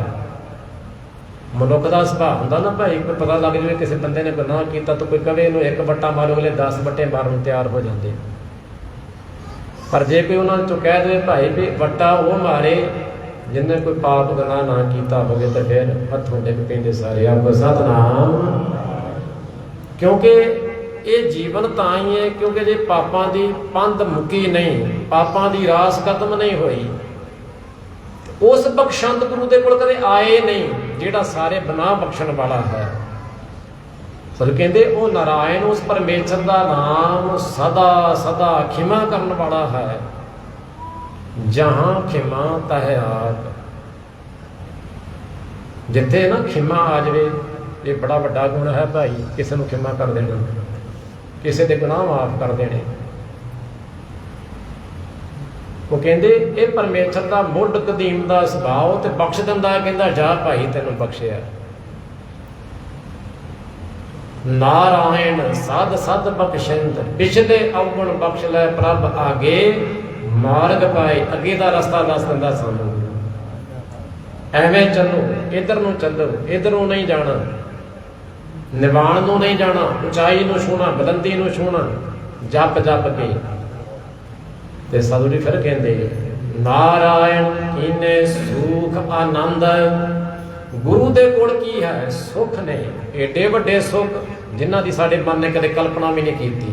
ਆਪ ਸਤਿਨਾਮ। ਏਡਾ ਵੱਡਾ ਆਨੰਦ ਹੈ। ਦੇ ਕਬੀਰ ਨੂੰ ਪੁੱਛ ਕੇ ਵੇਖੋ, ਉਹ ਦੱਸਦਾ ਕਿਤੇ ਕਿਤੇ ਖੋਲਿਆ ਉਹਨਾਂ ਨੇ। ਜਿਹੜਾ ਉਹਨਾਂ ਨੇ ਖੋਲੇ, ਫਿਰ ਉਹਨਾਂ ਨੂੰ ਸਾਡੇ ਮਨ ਦੀ ਅਜੇ ਉਹ ਅਵਸਥਾ ਨਹੀਂ ਬਣੀ ਕਿ ਅਸੀਂ ਪਕੜ ਕਰ ਲਈਏ। ਨਾਰਾਇਣ ਪ੍ਰਗਟ ਕੀਨੋ ਪ੍ਰਤਾਪ। ਜੇ ਦਿਨ ਪਰਮੇਸ਼ਰ ਅੰਦਰ ਪ੍ਰਗਟ ਹੋ ਜਾਂਦਾ ਹੈ ਤੇ ਫਿਰ ਕਬੀਰ ਕਹਿੰਦਾ ਹੈ ਸਾਚ ਭਇਓ ਅਨ ਕਤਹਿ ਨਾ ਜਾਏ। ਕਹਿੰਦੇ ਮੈਂ ਤਾਂ ਸੱਚ ਹੋ ਗਿਆ, ਹੁਣ ਮੈਨੂੰ ਕਿਤੇ ਜਾਣ ਦੀ ਲੋੜ ਨਹੀਂ। ਹੁਣ ਅੰਦਰ ਸੱਚ ਦਾ ਉਹ ਪ੍ਰਗਾਸ ਹੋ ਗਿਆ ਹੈ, ਹੁਣ ਕਿਤੇ ਵੀ ਭਰਮਣ ਦੀ ਲੋੜ ਨਹੀਂ। ਨਾ ਮੇਰਾ ਸਰੀਰ ਜਾਂਦਾ ਹੈ, ਨਾ ਮੇਰਾ ਫਿਰ ਹੁਣ ਮਨ ਹੀ ਭਟਕਦਾ ਹੈ। ਨਾਰਾਇਣ ਪ੍ਰਗਟ ਕੀਨੋ ਪ੍ਰਤਾਪ, ਨਾਰਾਇਣ ਸੰਤ ਕੋ ਮਾਈ ਬਾਪ। ਆਖੋ ਸਤਿਨਾਮ। ਉਹ ਪਰਮੇਸ਼ਰ ਫਿਰ ਹੁਣ ਸਾਰੇ ਬੰਨੇ ਪ੍ਰਤਪਾਲਨਾ ਕਰਦਾ ਹੈ, ਸਾਰੇ ਬੰਨੇ ਰੱਖਿਆ ਵੀ ਕਰਨ ਵਾਲਾ ਹੈ। ਉਹੀ ਮੇਰਾ ਮਾਂ ਹੈ, ਉਹੀ ਮੇਰਾ ਪਿਓ ਹੈ। ਨਾਰਾਇਣ ਸਾਧ ਸੰਗ ਨਾਰਾਇਣ। ਆਖੋ ਸਤਿਨਾਮ। ਹੁਣ ਤੁਹਾਡੀ ਗੱਲ ਹੋ ਰਹੀ ਹੈ। ਨਾਰਾਇਣ ਸਾਧ ਸੰਗ, ਪਰਮੇਸ਼ਰ ਦਾ ਸਰੂਪ ਕੀ ਹੈ? ਅਸਮੁੱਚੀ ਸਤ ਸੰਗਤ। ਤੁਸੀਂ ਸਾਰੇ ਪਰਮੇਸ਼ਰ ਦੇ ਸਰੂਪ ਹੋ, ਜਿਹੜੇ ਪ੍ਰੇਮ ਨਾਲ ਚੱਲ ਕੇ ਆਏ ਹੋ, ਭਾਵਨਾ ਰੱਖ ਕੇ ਆਏ ਹੋ। ਉਹ ਕਹਿੰਦੇ ਸਾਧ ਸੰਗਤ ਵਿੱਚ ਹੀ ਨਾਰਾਇਣ ਵਸਦਾ ਹੈ। ਪਰ ਤੁਹਾਨੂੰ ਸਤਿਗੁਰਾਂ ਨੇ ਵੱਧ ਵਡਿਆਇਆ ਭਾਈ। ਜੇ ਗੁਰੂ 20 ਵਿਸਵੇ ਤੇ ਸਤ ਸੰਗਤ 21 ਵਿਸਵੇ। ਕਿਉਂਕਿ ਤੁਹਾਡੇ ਅੰਦਰ ਉਹ ਕਸ਼ਮਤਾ ਹੈ, ਤੁਹਾਡੇ ਅੰਦਰ ਉਹ ਭਾਵਨਾ ਹੈ, ਤੁਹਾਡੇ ਅੰਦਰ ਉਹ ਪ੍ਰੇਮ ਹੈ ਜਿਹਦੇ ਨਾਲ ਉਹਨੇ ਪ੍ਰਗਟ ਹੋਣਾ। ਤੁਸੀਂ ਤੇ ਪਰਮੇਸ਼ਰ ਨੂੰ ਸੰਪਰਾ ਕਰ ਦਿੱਤਾ, ਨਹੀਂ ਤੇ ਪਰਮੇਸ਼ਰ ਨੂੰ ਕਹਿੰਦੇ ਲੋਕਾਂ ਨੇ ਅੰਤਰਾ ਨਖਤਰਾ ਹੀ ਕਹਿਣਾ ਸੀਗਾ। ਕੋ ਸਤਿਨਾਮ। ਜਿਹੜੇ ਪਰਮੇਸ਼ਰ ਦੇ ਭਗਤ ਨਾ, ਜਿਹੜੇ ਪ੍ਰੇਮ ਕਰਨ ਵਾਲੇ ਸਤ ਸੰਗਤੀ ਸੰਗੀ ਨੇ ਜਿੰਨੇ ਵੀ, ਇਹਨਾਂ ਨੇ ਪਰਮੇਸ਼ਰ ਨੂੰ ਸੰਤਰਾ ਕਰ ਦਿੱਤਾ। ਸਫਲਿਓ ਜਨਮ ਕੀਨੋ ਭਗਤਨ ਕਾ, ਜਨ ਕੀਨੋ ਸੌਤ ਵਿਧਾਤਾ। ਪਰਮੇਸ਼ਰ ਦੇ ਵੀ ਪੁੱਤ ਨੇ ਕਿਹੜੇ? ਤੁਸੀਂ ਸਰੂਪ ਹੋ ਉਹਦਾ, ਤੁਹਾਡੇ ਨਾਲ ਹੀ ਅੰਸ਼ ਬੰਸ ਚੱਲਦੀ ਉਹਦੀ। ਸੋ ਇਸ ਕਰਕੇ ਸਤਿਗੁਰੂ ਕਹਿ ਰਹੇ ਨੇ ਭਾਈ नारायण प्रकट कीनो प्रताप, नारायण संत को माई बाप, नारायण साध संग नारायण। इसे करके गाओ वार वार, वार वार दोहराओ वाहिगुरु वाहिगुरु वाहिगुरु वाहिगुरु वाहिगुरु वाहिगुरु वाहिगुरु वाहिगुरु वाहिगुरु वाहिगुरु वाहिगुरु वाहिगुरु। सतनाम। वार वार ਉਹਨੂੰ ਚੇਤੇ ਕਰਨਾ, ਵਾਰ ਵਾਰ ਗਾਉਣਾ, ਕਿਉਂਕਿ ਚੌਥੇ ਪਦ ਦੇ ਅਧਿਕਾਰੀ ਨਾ ਹੋਣ ਕਰਕੇ ਬਹੁਤ ਵੱਡੇ ਜਿਹੜੇ ਲੇਬਲ ਲਾ ਦਿੱਤੇ ਨਾ ਅਸੀਂ, ਇਹ ਫਲਾਣਾ ਸੰਤ 108, ਇਹ ਇੱਥੋਂ ਵਾਲੇ ਮਹਾਂਪੁਰਖ, ਇਹ ਉੱਥੋਂ ਵਾਲੇ ਮਹਾਂਪੁਰਖ, ਇੱਦਾਂ ਵਡਿਆ ਵਡਿਆ ਕੇ ਨਾ ਜਿਹੜੀ ਅਸਲੀ ਛਵੀ ਸੀ ਉਹ ਖਰਾਬ ਕਰ ਦਿੱਤੀ। ਫਿਰ ਇੱਕ ਸੰਸਥਾ ਉੱਠੀ ਮਿਸ਼ਨਰੀਆਂ ਦੀ, ਫਿਰ ਉਹਨਾਂ ਨੇ ਕਹਿਤਾ ਵੀ ਕੋਈ ਸੰਤ ਨਹੀਂ, ਆਖੋ ਸਤਨਾਮ। ਪਰ ਸੰਤ ਤੇ ਹੈ, ਪਰ ਹੈਗੇ ਥੋੜੇ, ਜੋ ਤੁਧ ਸੱਚ ਧਿਆਈ ਦੇ ਸੇ ਬਿਰਲੇ ਥੋੜੇ। ਹੈ ਬਹੁਤ ਐਸ ਵੇਲੇ, ਪਰ ਪੂਰਨ ਨਹੀਂ, ਅਧੂਰੇ ਨੇ, ਕੱਚੇ ਨੇ। ਕੇਵਲ ਤੇ ਕੇਵਲ ਜਿਹੜਾ ਸਾਡਾ ਉਹਨਾਂ ਤੇ ਲਾਇਆ ਹੋਇਆ ਲੇਬਲ ਉਹੀ ਚੱਲਦਾ। ਸੋ ਇਸ ਕਰਕੇ ਉਹਨਾਂ ਨੇ, ਇੱਕ ਸੰਸਥਾ ਨੇ, ਇੱਕ ਛਵੀ ਨੇ ਕਹਿਣਾ ਸ਼ੁਰੂ ਕਰ ਦਿੱਤਾ ਵੀ ਨਹੀਂ ਸੰਤ ਤੇ ਹੈ ਹੀ ਨਹੀਂ। ਇਸੇ ਕਰਕੇ ਉਹਨਾਂ ਨੇ ਕਹਿ ਦਿੱਤਾ ਕਿ ਵਾਰ ਵਾਰ ਜਪਣ ਦੀ ਵੀ ਲੋੜ ਨਹੀਂ, ਆਖੋ ਸਤਨਾਮ। ਵਾਰ ਵਾਰ ਜਪਣਾ ਪਵੇਗਾ ਉਸ ਅਵਸਥਾ ਤੱਕ, ਪਰਮ ਅਵਸਥਾ ਤੱਕ ਪਹੁੰਚਣ ਵਾਸਤੇ, ਜਿਹਨੂੰ ਸਭ ਫਿਰ ਕਹਿੰਦੇ ਨੇ ਬਾਰੰਬਾਰ ਨਾਰਾਇਣ ਗਾਇਣ। ਹੁਣ ਤੇ ਪੂਰਾ ਗੁਰੂ ਕਹਿ ਰਿਹਾ ਹੈ। ਹੁਣ ਜਿਨ੍ਹਾਂ ਨੇ ਜਪਿਆ ਨਹੀਂ ਪਰ ਲੇਬਲ ਸੰਤ ਦਾ ਲੱਗਾ, ਉਹ ਫਿਰ ਕੀ ਕਰਨ? ਹੁਣ ਨਾ ਆਪ ਜਪਿਆ ਨਾ ਜਪਾਉਂਦੇ ਨੇ, ਨਾ ਆਪ ਜਪਿਆ ਨਾ ਜਪਾਉਂਦੇ ਨੇ, ਤੇ ਨਾ ਹੀ ਫਿਰ ਜਪਣ ਨੂੰ ਕਹਿੰਦੇ ਨੇ। ਸੋ ਇਸ ਕਰਕੇ ਇੱਕ ਵੱਡੀ ਵਡੰਬਣਾ ਹੈ ਸਾਡੇ ਅੰਦਰ। ਸਿੱਖ ਜਗਤ ਬਹੁਤ ਸਰਮਾਏਦਾਰ ਕੌਮ ਹੈ, ਪਰ ਪਰਮੇਸ਼ਰ ਦੀ ਪ੍ਰਾਪਤੀ ਤੋਂ ਬਿਨਾਂ ਕੁਝ ਵੀ ਨਹੀਂ। ਸੋ ਇਸ ਕਰਕੇ ਸਾਨੂੰ ਕਹਿੰਦੇ ਨਾਰਾਇਣ ਸੰਤ ਕੁਮਾਈ ਬਾਪ। ਹੁਣ ਕਹਿੰਦੇ ਪਰਮੇਸ਼ਰ ਹੀ ਸਾਡਾ ਅਸਲ ਵਿੱਚ ਮਾਂ ਤੇ ਪਿਓ ਹੈ, ਅਸੀਂ ਉਹਦੀ ਅੰਸ਼ ਹਾਂ। ਹੁਣ ਸਤਿਗੁਰੂ ਜੀ ਜਦੋਂ ਗੁਰਬਾਣੀ ਦਾ ਗੁੱਝਾ ਭੇਦ ਸਾਡੇ ਸਾਹਮਣੇ ਰੱਖਦੇ ਨਾ, ਕਈ ਵਾਰ ਉਹ ਗੱਲਾਂ ਸਾਡੇ ਸਮਝ ਵਿੱਚ ਨਹੀਂ ਆਉਂਦੀਆਂ। ਪੜ੍ਹਨ ਤੇ ਕੁਝ ਹੋਰ ਲੱਗਦਾ, ਵਾਚਣ ਤੇ ਕੁਝ ਹੋਰ ਹੁੰਦਾ, ਜਦੋਂ ਉਹਨੂੰ ਕਮਾਈਏ ਫਿਰ ਕੁਝ ਹੋਰ ਚੀਜ਼ ਬਣਦੀ। ਹੁਣ ਭਗਤ ਕਬੀਰ ਜੀ ਇੱਕ ਥਾਂ ਕਹਿੰਦੇ ਪੂਤ ਪਿਤਾਇਕ ਜਾਇਆ, ਬਿਨ ਠਾਹਰ ਨਗਰ ਬਸਾਇਆ, ਆਖੋ ਸਤਨਾਮ। ਹੁਣ ਜਦੋਂ ਅਸੀਂ ਪੜ੍ਹਦੇ ਸੁਖਮਣੀ ਸਾਹਿਬ ਚ ਕਹਿੰਦੇ ਪਿਤਾ ਕਾ ਜਨਮ ਕੇ ਜਾਣੇ ਪੂਤ, ਸਗਲ ਪਰੋਈ ਆਪਣੇ ਸੂਤ, ਸਮੱਤ ਗਿਆਨ ਧਿਆਨ ਜਾਂਦੇ। ਉਹ ਜਿਹੜੀਆਂ ਹੁਣ ਪੰਕਤੀਆਂ ਦੋਵੇਂ ਇੱਕ ਦੂਜੇ ਦੇ ਕਿੰਨੀਆਂ ਉਲਟ ਲੱਗਦੀਆਂ।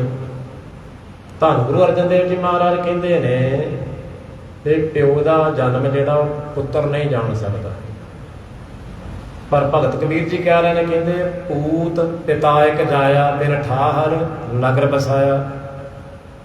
ਕਹਿੰਦੇ ਪੁੱਤਰ ਨੇ ਇਹੋ ਜਿਹਾ ਪਿਤਾ ਪੈਦਾ ਕੀਤਾ, ਕਹਿੰਦੇ ਉਹਨੇ ਬਿਨਾਂ ਥਾਂ ਤੋਂ ਹੀ ਸਾਰੇ ਨਗਰ ਵਸਾਤੇ, ਆਖੋ ਸਤਨਾਮ। ਹੁਣ ਗੱਲ ਤੇ ਅਨਹੋਣੀ ਜੀ ਲੱਗਦੀ ਦੋ ਪਾਸਿਆਂ ਤੋਂ, ਪਰ ਉਹ ਗੱਲ ਕੀ ਹੈ? ਕਹਿੰਦੇ ਜਿਸ ਦਿਨ ਪਰਮੇਸ਼ਰ ਹਿਰਦੇ ਘਰ ਵਿੱਚ ਵਸਦਾ, ਮਨ ਸਰੂਪ ਜਿਹੜਾ ਮਨ ਹੈ ਨਾ, ਉਹ ਆਪਣੇ ਵਿੱਚੋਂ ਹੀ ਪੈਦਾ ਕਰਦਾ ਪਰਮੇਸ਼ਰ ਨੂੰ, ਆਖੋ ਸਤਨਾਮ। ਮਨ ਉਹ ਪੂਤ ਹੈ ਤੇ ਇਹਦੇ ਵਿੱਚੋਂ ਹੀ ਫਿਰ ਜਨਮ ਹੁੰਦਾ ਪਿਓ ਦਾ, ਜਿੱਦਣ ਪਰਮੇਸ਼ਰ ਇਹਦੇ ਵਿੱਚੋਂ ਪ੍ਰਗਟ ਹੁੰਦਾ। ਸੰਤ ਕੋ ਮਾਈ ਬਾਪ, ਨਾਰਾਇਣ ਸੰਤ ਕੋ ਮਾਈ ਬਾਪ। ਜਿਸ ਦਿਨ ਸੰਤ ਦੇ ਅੰਦਰ ਮਨ ਦੇ ਵਿੱਚ ਪਰਮੇਸ਼ਰ ਦਾ ਸਰੂਪ ਪ੍ਰਗਟ ਹੁੰਦਾ, उस दिन भगत कबीर जी उस अवस्था को कहते पूत पिता एक जाया बिन ठाहर नगर वसाया। बिना थाम तो ये सारे नगर वसाते उन्हें परमेश्वर ने, एडी कृपा कर दिंदा। पर दूजे बने असी इस बात तो बड़े दूर हाँ। क्यों दूर हाँ? क्योंकि अजे साडी जिहड़ी दृष्टि है मटीरियलिज्म दे विच ही फसी फिरदी है, पदार्थवादी संबंधां दे विच जुड़ी हुई। संबंध नहीं जुड़िया जे परमेश्वर दे नाल ते किवें कवे नारायण साध संग नारायण, किवें जे कवेगा? नहीं कहंदा जे बारंबार नारायण गान नहीं गावेगा, कदे भी नहीं गावेगा। किस दिन गावेगा? जिस दिन ये हिरदे घर दे विचों परमेश्वर का जन्म हो गया। बस्त अगोचर गुर मिल लही, ये तो चीज लभी नहीं अजे, रौला तो इन्हें पाई जाने। जिस दिन ये मिल जाती फिर उस दिन रौला बंद हो जाता। गुरु साहब कहते हो आप बोलना जानता, कहते मैं नहीं बोलता हूँ, बुलाया बोली तेरा, वो आप ही बोलता पाया, मैं नहीं बोलता। जिस दिन मैं बोलता हूँ तो फिर हौमे दे बोल सूक्ष्म हौमे उत्थे भी खड़ जाती आके। इस करके साधु कहते भाई ये बस्त अगोचर गुर मिल रही, गुरु तो बिना दात प्राप्त हो ही नहीं सकती। असी एवं तुरे फिरते हैं थावां को थावां ते, ਜਿਹੜੀ असल थां है वो तो गुरु के चरण ने पकड़न वाले, पकड़ लवो जे पकड़े जा सकते थे। जे सिमरन हो सकता है तो करो। अमृत वेले उठते हैं बह के चौंकड़ा मार के बैठो, पहला ही करो हाजिर उस मन को सुनाओ। गुरु तेग बहादुर जी मार कहते मन कर कबू ना हर गुण गायो, मन करके तो गाए नहीं। इन्ने गीत इन्ने शब्द इन्ना कीर्तन खोरिया भाई, मन करके तो कौन करता? कोई भी नहीं। जे मन करके एक पंक्ति का उच्चारण हो जाए तो उत्थे फिर करामात वरत जाती है उत्थे। सो इस करके सब कहते बस्त अगोचर गुर मिल रही, गुरु तो बिना दात प्राप्त नहीं होती। नारायण ओट नानक दास गई, गुरु नानक ने भी जो ओट लई है उस गुर परमेश्वर काल पुरख वाहिगुरू की लई है भाई, उस परमेश्वर की नाम की लई है। आखां जीवां विसरै मर जाऊं, उदों ही मौत है जदों विसर जावे। तू चित आवे तेरी मया, ये तो तेरी कृपा है, तू चित विच है। चलो बाए बगाए कितने निकल गया परमेश्वर का नाम, वो फलीभूत हो गया, वो करके दात प्राप्त हो गई। साडे अंदर योग्यता नहीं, साडे अंदर वत नहीं, साडी कोई बहुत वड्डी गंभीरता नहीं कि असी जपीए नहीं। वो जपावे तो जपया जा सकता है। आप जपावे जपे सो नाम, आप गवाए सो हर गुण गाओ। वो गवावे तां गा हुंदा है, वो जपावे तां जप हुंदा है। उस परमेश्वर का नाम वरना सतगुरु जी सानू रोज कहते गुर सतगुर का जो सिख अखाए सो भड़के उठ हर नाम ते आए। नाम की इस साडे सिद्धांत विच गुरु साहब ने कितनी बारी गल की। गुरबाणी का जिक्र एक बारी है, क्योंकि बाणी गुरु गुरु है, बाणी विच बाणी अमृत सारे। सो सतगुरां दा अज आनंद कारज है। धन गुरु अर्जन देव जी महाराज जी का शब्द के नाल परनाए गए हैं। जो इतिहासक वार्ता है उस संध्या समय कल भी भाई साहब जी ने आप नाल साझी की, अज भी करनगे। क्योंकि सतगुरां ने जिथे भी एक कारज आरंभे, जिथे जिथे भी आनंद कारज, जिवें छेवें पातशाह का आनंद कारज डल्ला साहिब विखे होया, और एक ने 2 दिन नहीं करीबन हफ्ता सतगुरु जी ठहरते रहे सारिया संगतां नूं सुख देण वास्ते। एक कथा कीर्तन गुरबाणी विचार सतगुरां ने सारियां दे नाल सांझी कीती। सो जिथे जिथे भी जिद्दां जिद्दां दी बिरती वाले सी उन्हां दा पार उतारा कीता। तो सतगुरु जी कृपा करन सानूं भी इस शुभ अवसर की प्राप्ति हुई है। सुभाव प्रेम दे नाल सतगुरां दे चरण परसे ने संगतां ने। सतगुरु जी सारिਆਂ ਨੂੰ आनंद बख्शण, श्रोमणी दात, नाम की दात, गुरसिੱਖੀ जीवन, भरोसा सीस, बाणी बाणा, नितनेम, अमृत वेले का जागना, ये सारियां उस परमेश्वर की प्राप्ति वास्ते लोड़ींदियां वस्तुआं ने। ਤੇ ਜਿਨ੍ਹਾਂ ਨੂੰ ਇਹ ਦਾਤਾਂ ਪ੍ਰਾਪਤ ਹੋ ਜਾਂਦੀਆਂ ਨੇ ਉਹ ਫਿਰ ਧੰਤਾ ਦੇ ਯੋਗ ਹੋ ਜਾਂਦੇ ਨੇ। ਸਾਰਿਆਂ ਦਾ ਧੰਨਵਾਦ, ਸਤਿਗੁਰਾਂ ਦਾ ਧੰਨਵਾਦ। ਭੁੱਲ ਚੁੱਕ ਦੀ क्षमा, ਫਤਿਹ ਦੀ ਸੰਗਤ। ਗੱਜ ਵੱਜ ਕੇ ਫਤਿਹ ਬੁਲਾਓ ਜੀ। ਵਾਹਿਗੁਰੂ ਜੀ ਕਾ ਖਾਲਸਾ, ਵਾਹਿਗੁਰੂ ਜੀ ਕੀ ਫਤਿਹ। ਤੁਧ ਆਗੇ